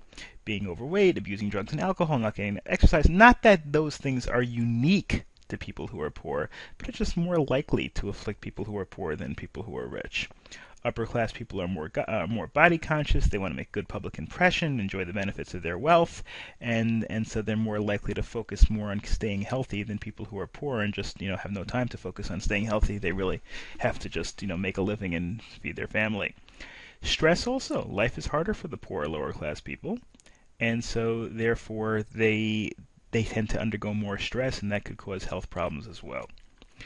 In terms of why there is poverty, I mean, I don't know if we really need to figure out exactly why there is poverty. The reason why there's poverty is because people don't make enough money, but there are various explanations as to why poverty exists. There's social structure, which focuses on discrimination and changes in the job market. The idea that people who are in poverty, especially people of ethnic minorities, tend to be discriminated against when it comes to job potential. There's also a cultural explanation that focuses on the social situation which they're born into. People who are born into inner cities where where the attitude is that education is not good, or education is nerdy, or education is for upper crust people, and doesn't focus on it, doesn't incentivize it, doesn't make it attractive to people. Certainly is one explanation. And then, of course, there are individual explanations which can focus on the individual characteristics of the person. Obviously, no one answer is correct or incorrect. All of these things have to be taken into account to one degree or another. Then, in terms of the labor force in general, of employment, there's this idea of reserve labor force, which is an interesting idea that sometimes during economic recessions, there are people who are obviously the government doesn't go to an individual and say, hey, you can't work. But what the government sometimes does is establishes, maybe by increasing welfare, by increasing benefits, increasing unemployment benefits, establishes the fact that there are some people who are just simply not working for jobs.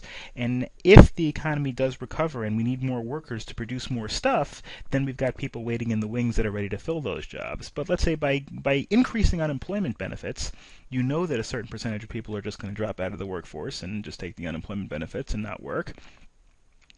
And that has the benefit right now of making it less competitive for people who do need the jobs and who will not be incentivized by the extra benefits to go to leave the workforce. And it also allows, like I said before, more people to enter the workforce if it's necessary. The conflict theory of labor believes that the purpose of the government welfare is to maintain a reserve labor force. And Social Security benefits, that's really where the government pays people in terms of retirement, and also in some situations even before retirement, is a result of the struggle between competing interest groups, where the idea is that the government should establish at least a safety net for people who are unemployed or people who retire, people who can't work for whatever reason. The next aspect of our sociological discussion is a discussion of ethnicity, stereotypes, minority power, minority rights, things like that. Ethnicity means cultural heritage. Tracing a family line is ethnic work. Ethnicity can be based on race, it can be based on culture, it can be based on religion, it can be based on anything. The United States is a country that is fairly unique in the history of the world, in that the United States is really kind of a melting pot of different ethnicities. European countries, especially in the old days, maybe not as much today, but in the old days was pretty monotonous. There was pretty homogeneous. Basically, there was one major ethnic group and maybe a few minorities, but 90% of the people or 95% of the people really belonged to the same ethnic group. So America became a melting pot. Of course, now many Americans are interested in discovering their roots. They call this a tossed salad because it is so diverse. And the idea that a melting pot, it's not really a melting pot. A melting pot is when you take all the different flavors when you're cooking something and you mix it all together and it's all just one big solution, one big liquid. A tossed salad is, well, it's a mix, but you still have the tomatoes, which are distinct from the cucumbers, which are distinct from the lettuce, which are distinct from the radishes, whatever. The point is that in the United States, you have all these different people that are mixed together, but they're not really completely mixed in with other cultures. It's not like where people move into a place and completely assimilate. In the United States, you have people who don't really assimilate that much. They retain the culture from their previous ethnicity. White ethnics in America were sometimes referred to as, or the original immigrants, the ones who established the United States and were the original ethnic group, the original majority, sometimes referred to as WASPs, and WASPs are still a plurality. WASPs are white Anglo-Saxon Protestants, which means white people from Britain who are Protestant Christians, as opposed to Catholics, and as opposed to other religions, of course. WASPs are still a plurality. In other words, there are probably still more WASPs in the United States than there are any other single ethnic group, but clearly they're very, very, very far from a majority. I don't know what percentage there are in terms of WASPs in the United States. I'm going to guess, maybe 10%. Well, I can't find any reliable statistics for how many WASPs there are in the United States, but certainly it's nowhere near a majority. Research, of course, is being done as to why race and ethnicity factor into medical decisions, but of course these things obviously do have an impact on so many different facets of life. And one reason is because you have this phenomenon called stereotyping. Stereotyping is where stereotype is where there's a widely accepted image of a particular type of person. Now, that's people see somebody as a particular ethnic group and say, oh, well, that person is probably this. That person is Asian, he's probably good at math. That would be an example of a relatively benign stereotype. And, there are other stereotypes out there that you can probably figure out for yourself. But stereotypes, of course, could be very dangerous.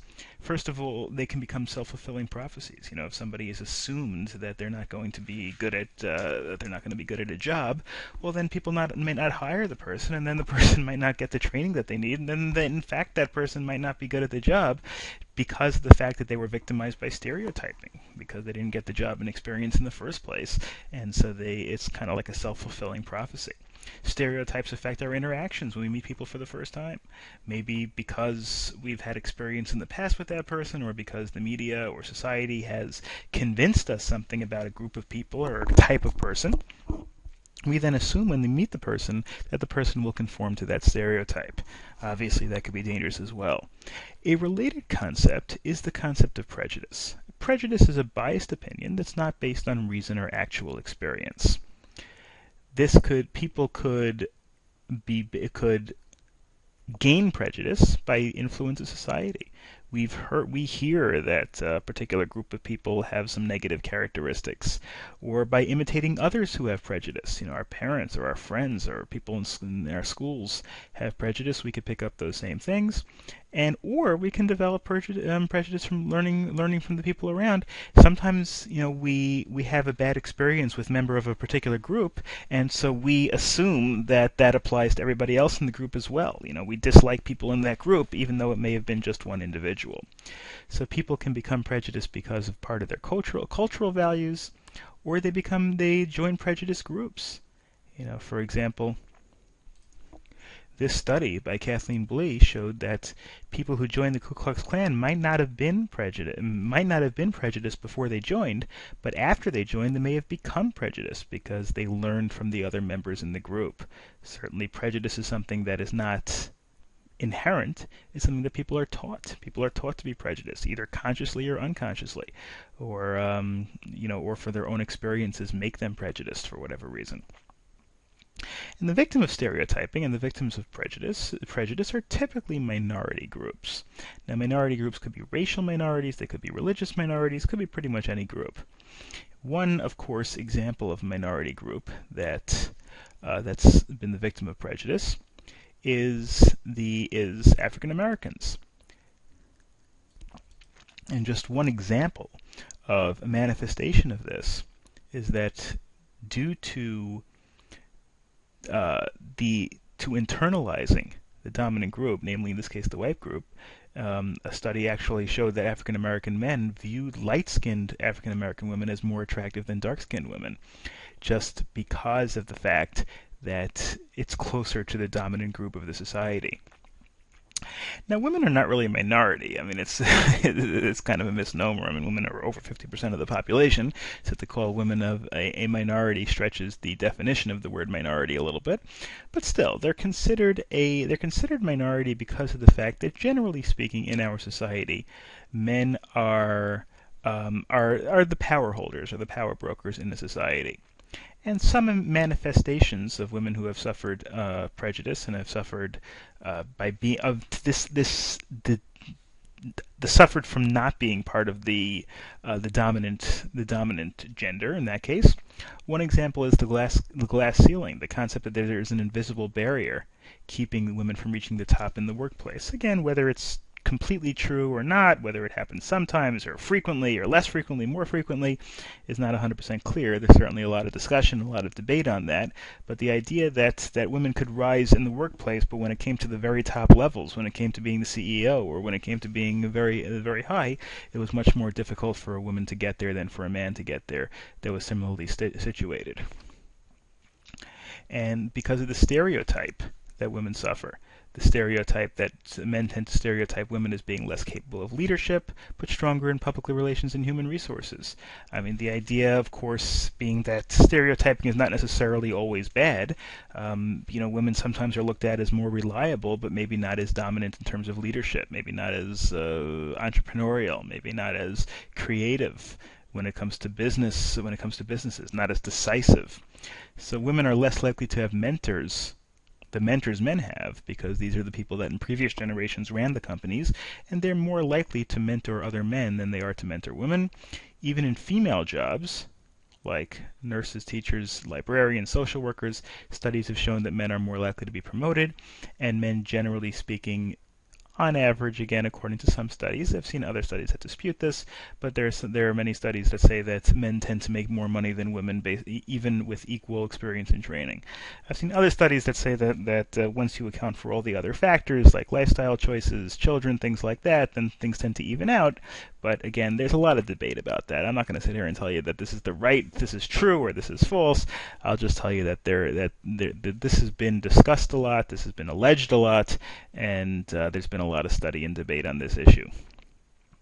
The child penalty is the idea of gender discrimination that manifests itself in the fact that women who care for their children at home then make less money because they have less experience because of the fact that they were home raising their children. Then you have interesting, people don't really think of it, but how about the elderly? The elderly, we don't think of them as a minority necessarily, but there could be certain aspects of stereotyping that cause the elderly to suffer some sort of prejudice.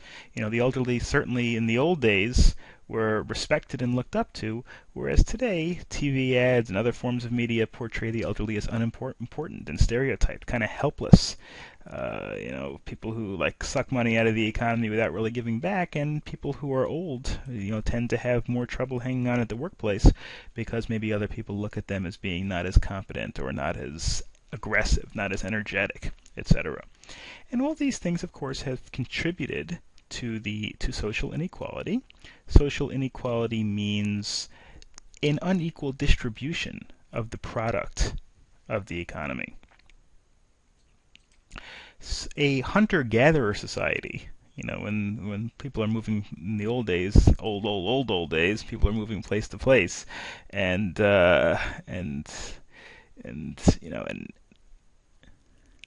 capturing what they need to capture in order to survive. There's not that much inequality. It's kind of like a commune, kind of like a situation where everybody works together. Whereas once you had societies that were more settled, pastoral and agricultural societies, you had leftover stuff after things were produced. The hunter-gatherers would shoot the animal, cook the animal, and eat the animal. Well, if you have a factory that cooks 1,000 animals, and there's only 500 that are needed for eating within the factory or within the commune, well, now you got 500 more animals that you can sell to somebody else. And then there's profits. And profits mean that the people who control the company, the people who own the company, the people who are the capitalists, make the money. And that leads to social inequality. Of course, that also is a good thing because somebody has to it gives everybody the incentive to run the factory more efficiently. But again, that's the old communism capitalism debate that I'm not going to sit here and solve in a video that's a couple of hours long, that's for sure. Okay, lifespan is something that is also affected by society. Lifespan is the maximum length that's possible for a species, or how long a person lives. I mean, there could be average lifespan, which is approximately how long the average one lives, or there could be maximum lifespan. Men are more likely to be involved in killing, and of course, men are more often the victims of killings than women are. Generally speaking, when it comes to murder, when it comes to homicide, men are much more likely to die in that way. Which is one of the reasons, of course, why there are more women in society than men. It's interesting that when it comes to actual birth, there are actually more boys born than girls. Again, the reason I believe, at least I've read, is that in terms of biology, of course, the all fertilized eggs have an X chromosome on the pair that determines gender, and the sperm cells with Y chromosomes produce boys, and the sperm cells with X chromosomes produce girls, and the sperm cells with Y chromosomes are slightly smaller and therefore slightly faster and slightly more likely to make it to fertilization than sperm cells with X chromosomes.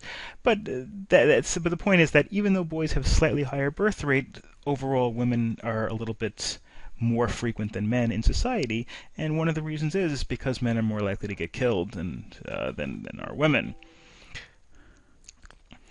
An interesting sociological phenomenon that occurred in the United States really from after World War II through the mid-1960s, they say 1945 to 1964, the baby boom generation. The baby boom generation, during that time, relatively large number of babies were born as compared to before and after. Again, there are various reasons for that. One reason is because the soldiers were all home from the war and they went and started families. Maybe they were more into creating life because of the fact that they had seen, so much of the World War II generation wiped out by war. And because of the baby boom, now the baby boomers are starting to reach retirement age. Somebody who was born in 1945 today would be about 70 years old, 71 years old, give or take. So we're talking about people, the older baby boomers are already retired. Even the younger baby boomers are, coming up on retirement. And the fact that that generation was bigger than the subsequent generation or the previous generation includes a job boom.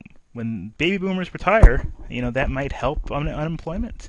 As baby boomers retire, more people are retiring, and then the younger people, there are fewer workers to take their place, meaning that there may be less competition for those jobs. The elderly will become more powerful politically and economically because they're a higher percentage of the population.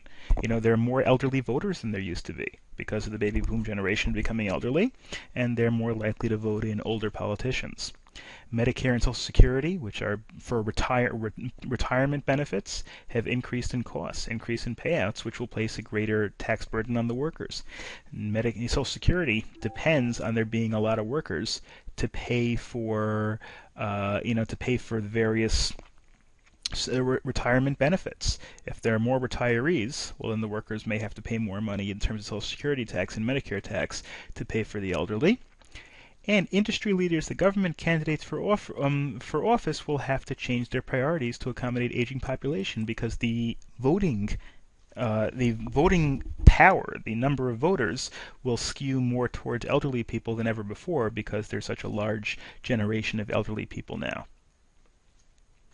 Let's now look at the sociological aspect of authority, namely government, and all sorts of different aspects of society require authority.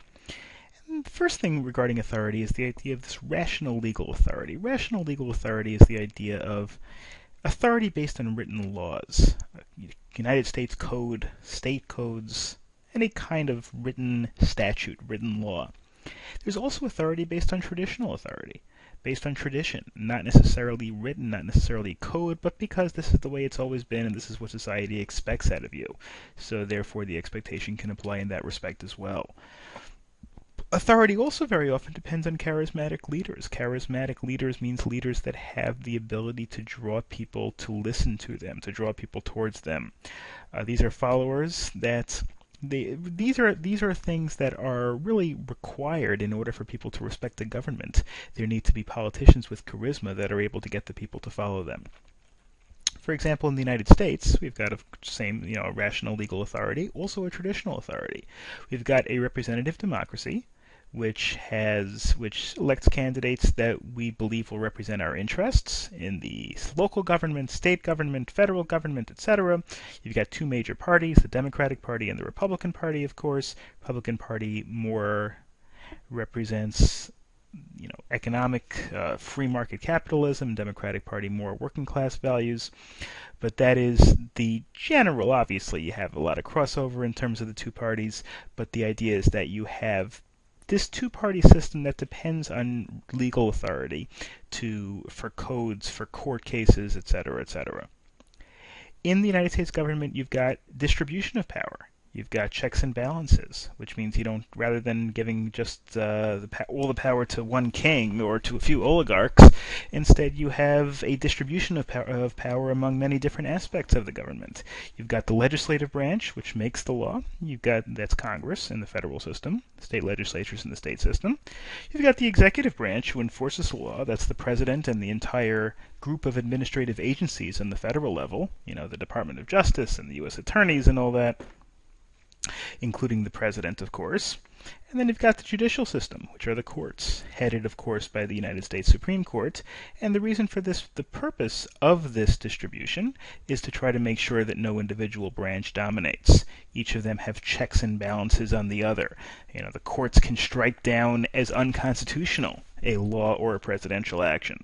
The president appoints the judges, and the president can veto legislation. Congress can impeach the president. Congress can impeach judges. So there are all sorts of checks and balances that each have over the other. And pluralism in distributing power keeps the United States government from turning against its citizens, and the idea of giving the people the power to check their government and giving the people the power to re-elect and throw people out if necessary. The opposite of that, the opposite of distributing the power and having checks and balances, is totalitarianism. Totalitarianism is a dictatorship, whereas one individual is an absolute dictator, or a small group of individuals might be, an oligarchy could also be a form of totalitarianism. Nazi Germany, of course, was an example of totalitarianism, and there have been a lot of other examples of that, where you have one individual or one small group is not restricted by a constitution, a law, or anything. Another political force that, of course, is relevant to rule is this idea of terrorism. Terrorism is not necessarily by a government or against a government. Terrorism is the use of violence or threats of violence to produce fear in order to attain political objectives. Basically, killing civilians, not necessarily because you don't like the civilians. The idea of a terrorist is not necessarily to blow up something in order to kill the individuals. They may not necessarily have anything against the individuals who they're blowing up, but they want people to be afraid of them, and they want that fear to scare the opponent into making some sort of a political change. So just for example, terrorism in the Middle East. Now, of course, the war in Iraq is, for the most part, quiet, well, a little quiet, and you still have ISIS now, of course, but that's not really a direct conflict with the United States. So terrorists in Iraq don't have the means to confront the U.S. and its coalition's forces head on, when the U.S. was in Iraq in much more strength. So instead, they used more deceptive ways to achieve their goals, and that was essentially to blow random things up and therefore cause political upheaval. And this applies, of course, for many different scenarios. In the Vietnam War, for example, the North Vietnamese were able to convince the United States to just give up the effort, essentially. So no specific government may be funding terrorism, but that makes fighting terrorism much more difficult. If there's no specific government that's supporting them, or can be proven, or can be sure that they're supporting them, then who are you really going to fight? You can't necessarily identify who the individual terrorists are. And when you do, you have to realize that these terrorists may be functioning inside of other sovereign countries. And going into those other sovereign countries creates political problems. Even going in and getting Osama bin Laden, for example, when the United States finally figured out where bin Laden was in Pakistan, when they decided to go in and get him, well, obviously there were the tactical issues of the operation. Making sure that everything was going to run smoothly was not an easy thing to do. But then there was the risk of upsetting the Pakistanis and saying, basically the United States went in there and had soldiers run a military operation on foreign soil without the permission of the Pakistani government. Now, the United States government, of course, made the judgment that it was worth it, that it was worth going into Pakistan and running a military operation on somebody else's soil for the purpose of getting Osama bin Laden. But that's the sort of problem that you deal with when you're dealing with terrorism. You don't know exactly what to strike. If it's a foreign country, you pretty much know where that country's capital is. You know where that country's leaders are. Terrorism, you don't always know exactly where their central administration is and who those people are.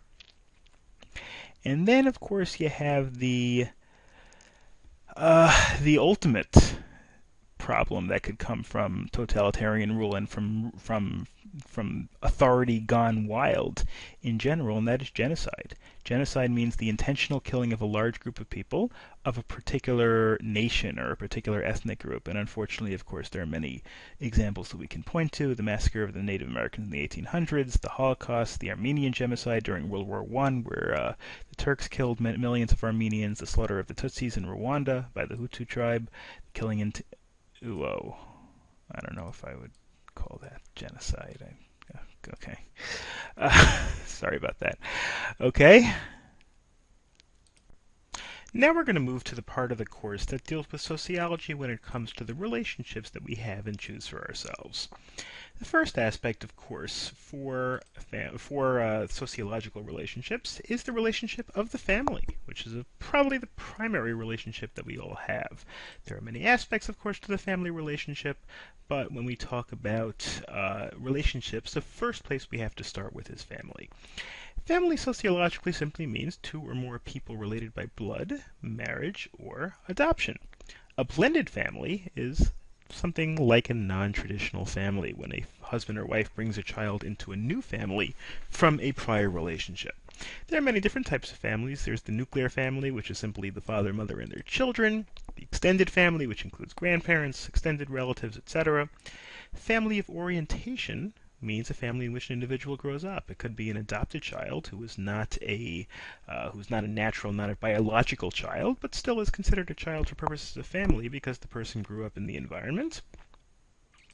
A family of procreation simply means two parents and one child. In other words, the family that's formed when the couple have their first child. Of course, that's a very big step because it is the change from just simply a couple to a family. And in terms of family, I guess the central unit of a family is the marriage, which is usually based on a relationship that precedes the ceremony. I mean, there are also some types of marriages that could apply common law marriages where you don't even need a ceremony. But a marriage is a way to establish a predictable relationship upon which to build a family, of course. People with similar characteristics tend to marry each other. People in similar ages, similar religions, similar ethnic groups, similar socioeconomic status. All of these things are predictable channels of choice of a marriage partner. Not 100%, obviously, we all know that, but generally speaking, wealthy white people tend to marry other wealthy white people. People in certain religions tend to marry the same religions, etc., etc. Marriage, of course, has other, and that's really part of what we're discussing. 93% of people marry within their race. There's an interesting little stat over here. Propinquity is the correct way to pronounce it, I believe. The closer the couples together distance-wise, the more likely a successful relationship will develop. It's interesting that I never really thought of it that way, but the closer the spouses that stand very far apart when they're talking to each other, not that it's inherently bad, but it's indicative of maybe a lack of closeness that could be a problem when it comes to marriage. And marriage, of course, unfortunately, in the United States today, about 50% of all marriages end up in divorce, so that's obviously a big part of the family as well. The divorce rate from remarried people without children is about the same rate as after the first marriage. So essentially, divorce spreads across many different types of spectrum, many different areas.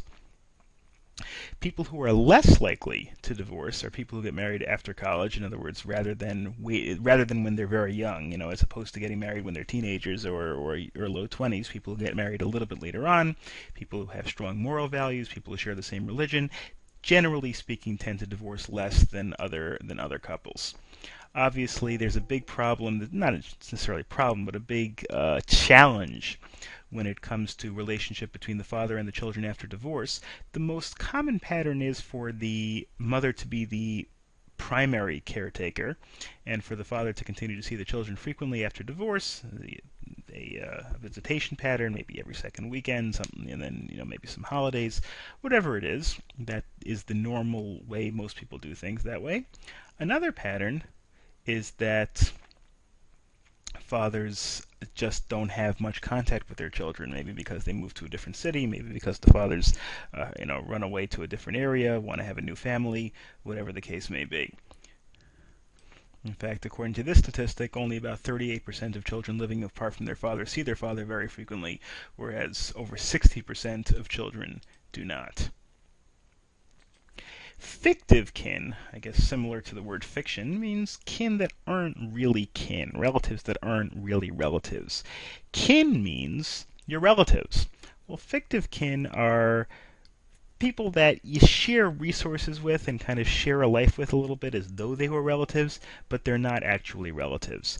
Neighbors that share the same resources when someone's in need of help, maybe a condo association, a group, a commune, people that may not be relatives with each other, but live almost as though they're relatives, can almost kind of take the place of relatives in some cases where where people are not really close to their actual relatives for whatever reason.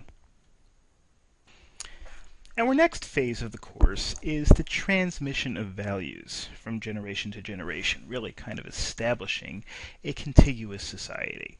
And obviously, different societies have very different ways in which values are transmitted. Just to give you two examples, in the United States, emphasized core values from one generation to the next that stressed capitalism and democracy as core values. Democracy being anti-totalitarianism and anti-oligarchy, anti-having a monarchy, anti-having one group of people getting too powerful. Whereas in the Soviet Union, you also had the same idea where there was this idea or this goal of society to try to transmit values, but the goal was a lot different. The allegiance, the stress here. I mean, when I was a kid, at least before communism fell, the idea was the Soviet Union were the bad guys, and Soviet Union, their education taught that the United States were the bad guys, and they stressed socialism and communism as being the ideal. We said that democracy is good and capitalism is good and communism is evil, and they taught that capitalism is evil because it's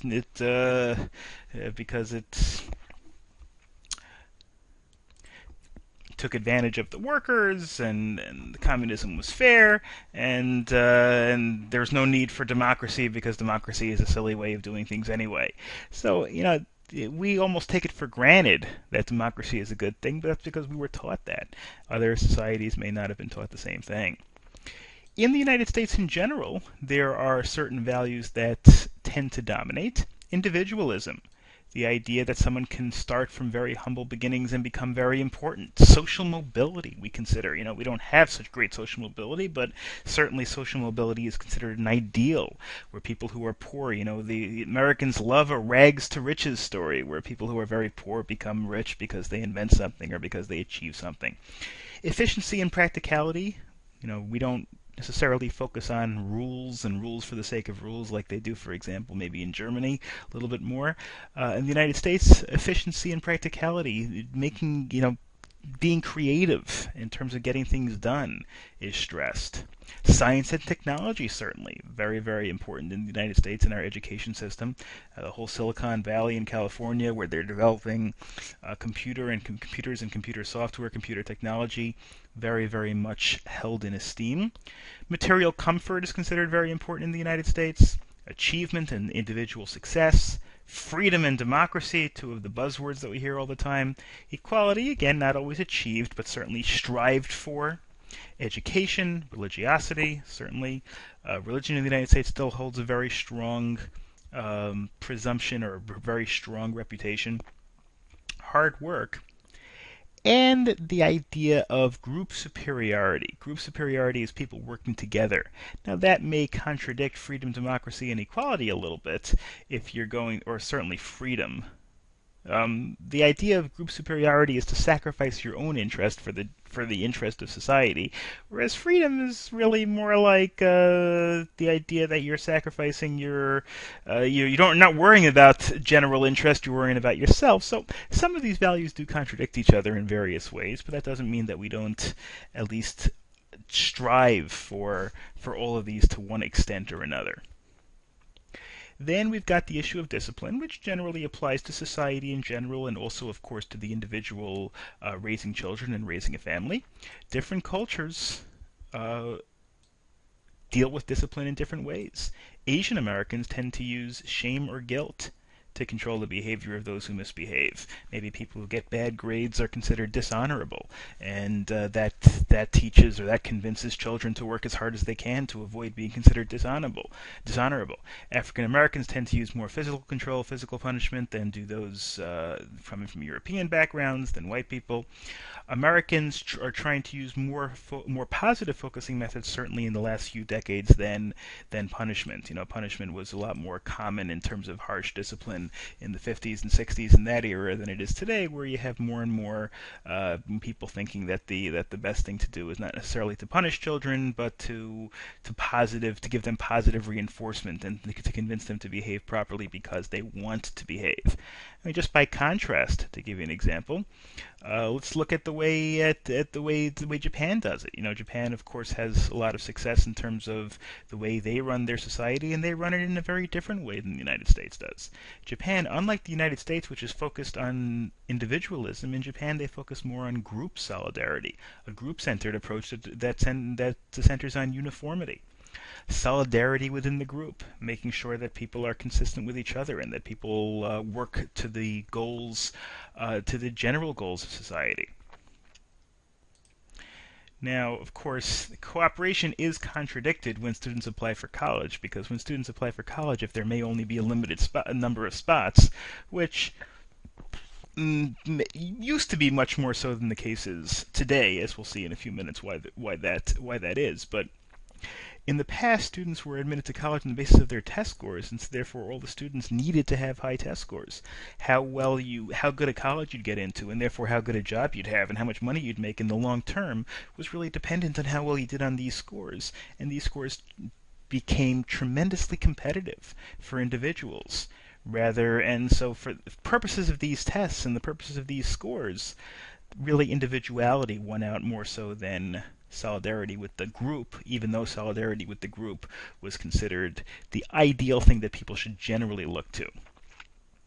Today, on the other hand, there's a low birth rate, and therefore there aren't that many students coming up, and colleges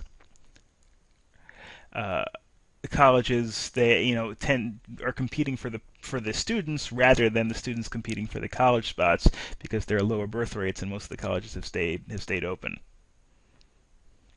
To continue with our discussion of education, we have this concept of dumbed down or dummied down education, and that's something that unfortunately it's a phenomenon sometimes, especially in the United States and some other countries, where you have a problem where people just aren't as into education as they used to and are settling for lower results. IQ tests measure intelligence quotient tests measure intelligence and or acquired knowledge, and this idea of accepting mediocrity sometimes manifests itself in using very easy questions or dumbing down grading scale like the New York State Regents, where when I was a kid in high school you used to have to actually get 65% of the exam right to pass, but then later on when they saw people were failing, so they changed it to where if you got like 45% of the test right, they'd give you a 65 anyway. They had these rubrics where you don't actually have to get 65% right to get a 65 on the test. I guess they figured it's better to have people pass than to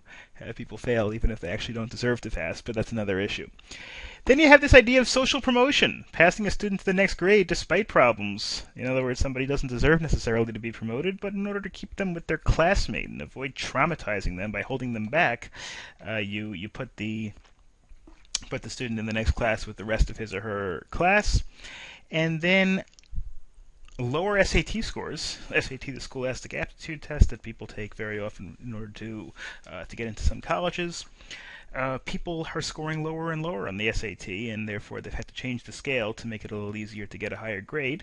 And the reason for that is less rigorous teaching, dummied down textbooks, less reading, more watching TV, more video games that are doing things to decrease the quality of education in the United States, unfortunately. It's also a result of, and maybe even partially a cause of, school violence.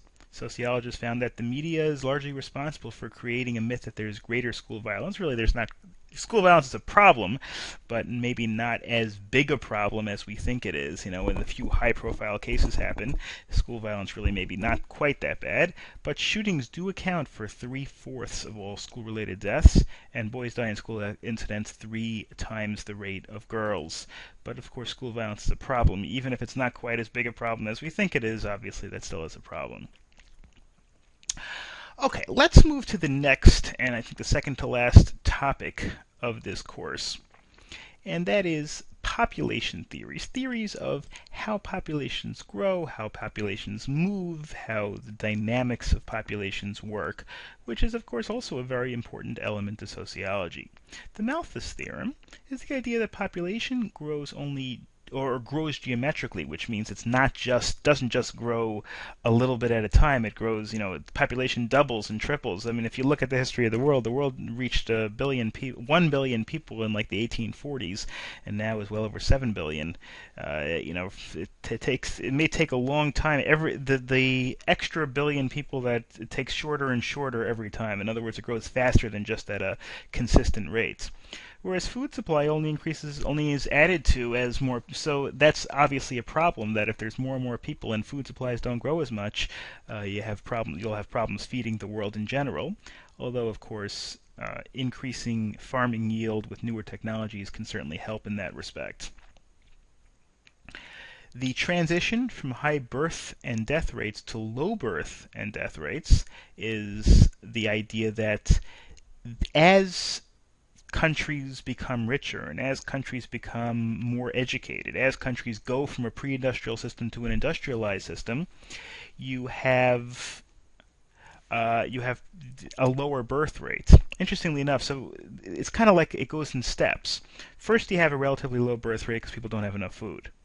Then, when you start developing an economy to the point where people have plenty of food to support everybody, like when the industrialized Western nations export food and medicine to countries maybe in sub-Saharan Africa or in the Asian subcontinent, these receiving nations now have enough food and medicine to support population growth. Now they have population explosions, and then the cycle is that when it goes back, when the country becomes more educated and when the country becomes more prosperous, it just leads to a natural decrease in the birth rate based on education, based on for whatever reason. I mean, the general rule is that more advanced Western countries tend to have much lower birth rates than, let's say, Middle Eastern countries, Sub-Saharan African countries, etc. So it's really kind of like low population growth, then you become a little wealthy, and you have a high population growth, then you become more wealthy, and it decreases once again. Edge cities are important. Again, we're kind of just going through miscellaneous things over here in terms of the sociological impacts of various phenomena.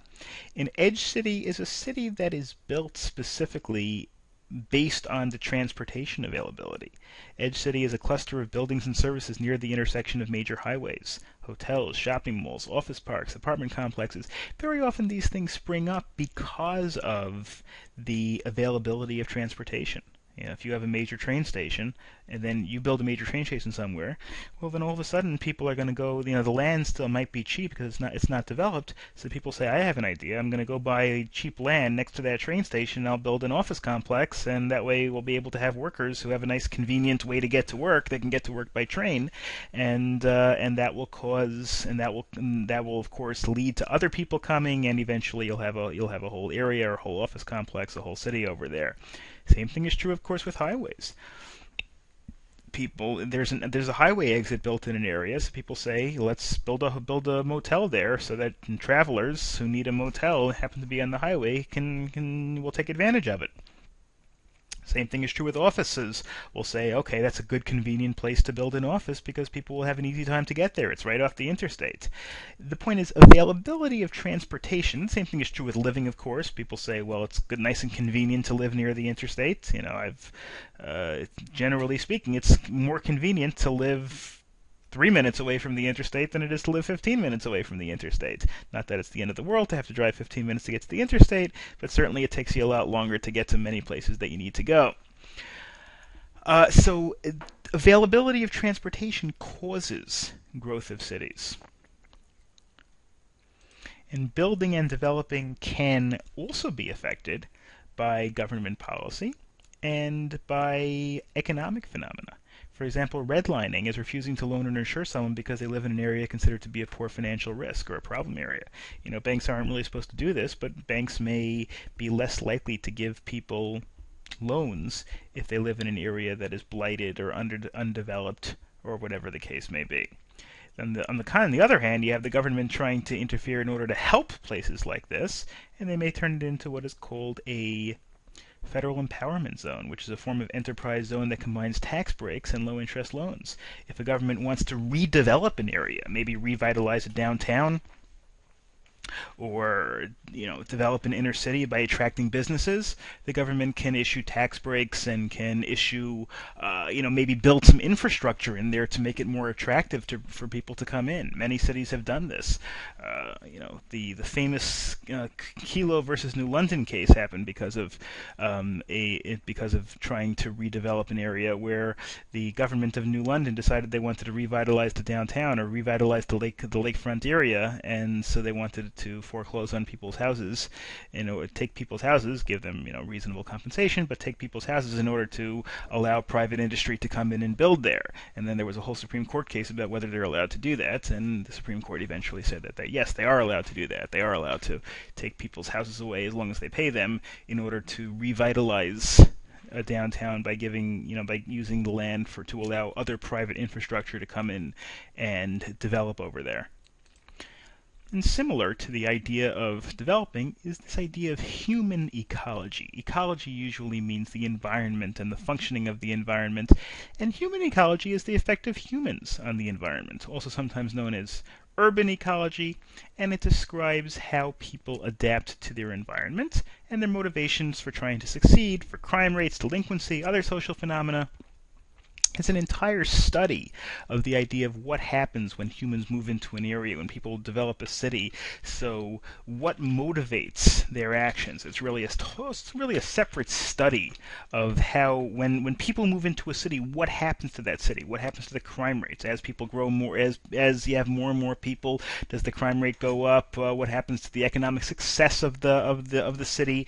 It's in terms of natural ecology, people might study a place that was wiped out by a volcanic eruption in terms of first come the mosses, and then come the lichens, and then come the grasses, and then come the herbivores, and then come eventually the carnivores. Well, human ecology, in terms of if a city starts, who comes first to the city? People that are looking for bargains in houses. Who comes second? People who employ those. So human ecology is really just the study of this environment.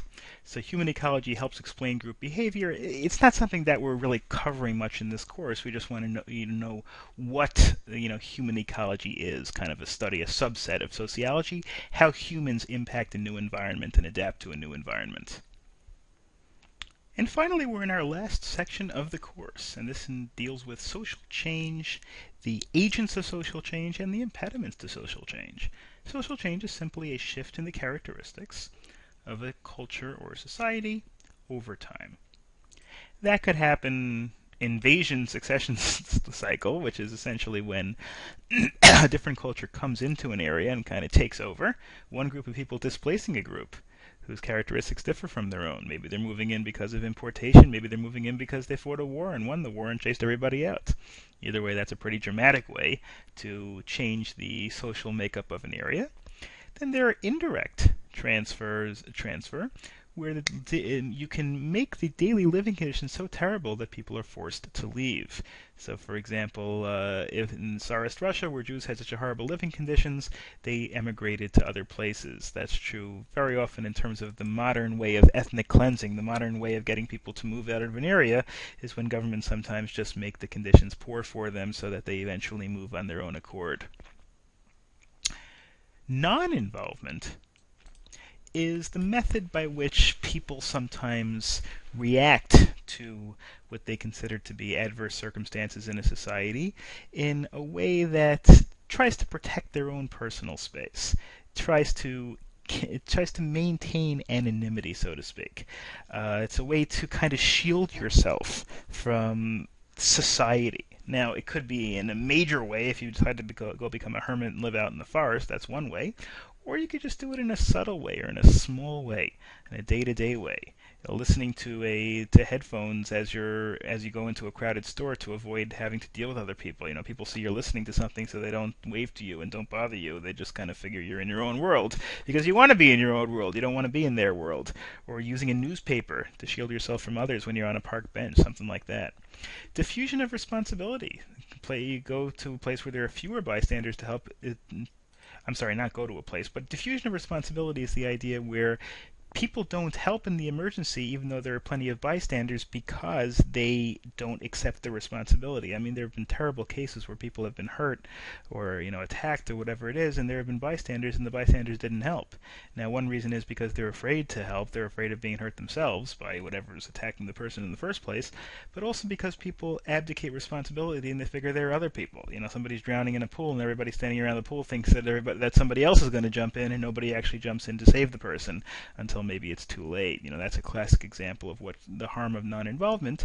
Non-involvement could happen on an individual level, in the case I just described, or non-involvement can happen on a societal level, where people realize the government is doing something bad, but nobody wants to stop the government because they figure it's just too hard and somebody else is going to do it, and why should I worry about it? In the benefits of non-involvement, of course, allows people to tune out others, protect their own private world, mask their body expressions, basically not get involved in problematic circumstances and problematic situations.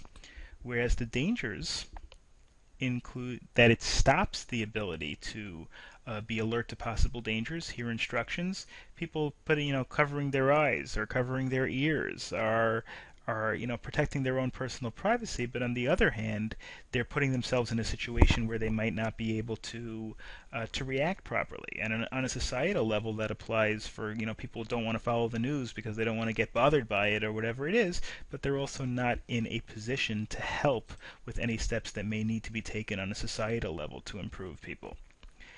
Now, computers, of course, have caused a dramatic change in how society has worked. In the past, business connections were managed by telephone, or before the telephone was managed in person. You took a train to the other office, or you walked to the other office, and it was very difficult to do business with people who were very far away. Today, businesses are technologically wired to salespeople, clients around the country. You can text people, you can email people, you can Skype people, you can FaceTime people. It's so easy to connect between people. It used to be it was hard to work with people off-site. Today you can work with people off-site. If you're disciplined enough to do it, you can work with people off-site almost as well as you can work with people on-site. Uses of computers in business are almost, too varied and voluminous to be discussed, but just to give some examples: tracking sales of items, tabulating inventories, spreadsheets, reordering, restocking, generating detailed reports. No more national border. You don't have to worry about being paid in different currencies because these things can be done through online banking, and they can happen instantaneously, where people can be paid and pay in other currencies and in other manners and using other banks that would have been impossible before computers. Then there's the idea of cultural resistance and cultural progress when it comes to sociology. Cultural progress is a concept central to all sociological theories, is the idea that cultures progress and cultures change. People's attitude changes based on experience. People's attitude changes based on trial and error, based on experimentation, based on all these things. And based on that, people's attitude progresses. People's attitude change. On the other hand, you could have cultural lag, where culture can take time to catch up to technological innovations. Maybe people in the old days, they preferred their typewriters. People have been using typewriters for 30 years, and they wanted to stop using it. I mean, I remember when I used to, in the early days of computers, I used to use other word processing programs like Professional Write and WordPerfect and things like that. And then when everybody else in the world started to use Word, because Word became very popular, and everybody else was using Word format documents, I still wanted to keep using my old programs, my old word processing programs, and of course I had adaptability problems and all sorts of issues that were unsupported. The issues that with the program were unsupported, but until I finally eventually gave up and moved over to Word. But the point is that Cultural lag is the idea people don't want to always be changing everything they do. They want to kind of be in a familiar world that they've been used to. So this can cause social problems where people, especially older people, kind of get stuck in the past, and younger people want to constantly change everything and don't give any respect to the previous way things were done. Cultural leveling is the idea that cultures, especially in today's day and age, become more and more similar to each other because of the fact that there's so much travel and so much communication, and the world is becoming a global community. The idea that whereas in the old days people in the United States and people in Africa may not have had much communication, and people in Europe, people in Asia, they just didn't really know it. Chinese and the Brits didn't really have anything to do with each other. Whereas today, if you wanted to go from the Orient, if you wanted to go from China to Britain in the 16, 1700s, it was a boat and it took a long time and it was perilous. And you went on the trip, even if you had business there, you went on a trip there once a year. If you were, that was a lot. Whereas in today's day and age, of course, a trip from Britain to the Far East is an airplane ride. You get there in a few hours and then you're there. And in terms of communicating with people across the world, it's extremely easy to do. You don't even have to pay for a long distance phone call anymore. You can Skype, you can text, you can do pretty much anything. So the idea is that the cultures become more and more similar to each other because we all have access to we have access to the good things in their culture and they have access to the good things in our culture, and sooner or later everything becomes one big mishmash. Now that doesn't mean that there's no difference between cultures today. Of course there still is, but it's not as pronounced as it once was. Then we have the idea of environmental injustice, also a sociological phenomenon, where people, in order to generate more profits, in order to generate more business, don't worry as much sometimes about harming other people in the world through things like pollution. Pollution is the presence of a substance or things that has harmful or poisonous effect on the environment. People who are most affected by pollution around the world are minority groups and the poor, very often people in countries that, we in the United States, if things are polluted, well, if our water is polluted, okay, we can go to the store and get bottled water, or we can have remediation plans to remediation strategies to clean up rivers. Well, in India or Bangladesh and places that don't have the kind of money, they might rely on tap water and rainwater to drink, and they might not have the ability to clean up so quickly. So pollution may not affect us as much because we have the wealth to overcome pollution or to not subject ourselves to pollution, whereas poorer people may not have that kind of an option. And companies that are run for profits may not necessarily think of the good of the extremely poor people who are going to be impacted by pollution. Deforestation is another example. Cutting down forests, clearing away trees for use for paper and wood is causing the disappearance of a rainforest, which of course causes animals to become extinct, causes even some people to lose their environment. Of course, it could also cause enormous environmental programs when it comes to global warming and the greenhouse effect because of the decrease of oxygen in the air and various other, and therefore the increase in carbon dioxide in the air, and other harmful environmental factors. Sociology, really the ultimate sociology, is this idea of geopolitics. Geopolitics is, it says over here the realigning of the world power since World War II. That's an element of geopolitics. Geopolitics in general just means the country in which the ways in which countries deal with each other, and which countries control the various markets of the world and things like that. So in the geopolitical structure of today, it's Japan-centered Asia. This may be a couple of decades old in terms of an idea today. Asia is really more focused, more centered on China than it is on Japan, but okay. Certainly Japan has a strong influence. Germany-centered Europe. Germany is probably the single most influential country in Europe right now, especially in the European Union. United States-centered Western Hemisphere. That's just the geopolitical fact as it just happens to be right now, although that, of course, could change. You've got the G8. The G8 are certainly 7 powerful countries, which the United States, Japan, Germany, Canada, France, Britain, and Italy, which are, developed Western countries. Russia was added, making the G8. China could make it the G9. And the point of this group is to perpetuate, well, I don't know about perpetuate industrial dominance, but the point is to establish the rules and regulations under which the global markets are going to be run, and to try to settle any economic conflicts that happen in terms of imports, exports, things like that. Okay, I think that's pretty much all for I had right now. So good luck with the course, and thank you for listening, and have a great day.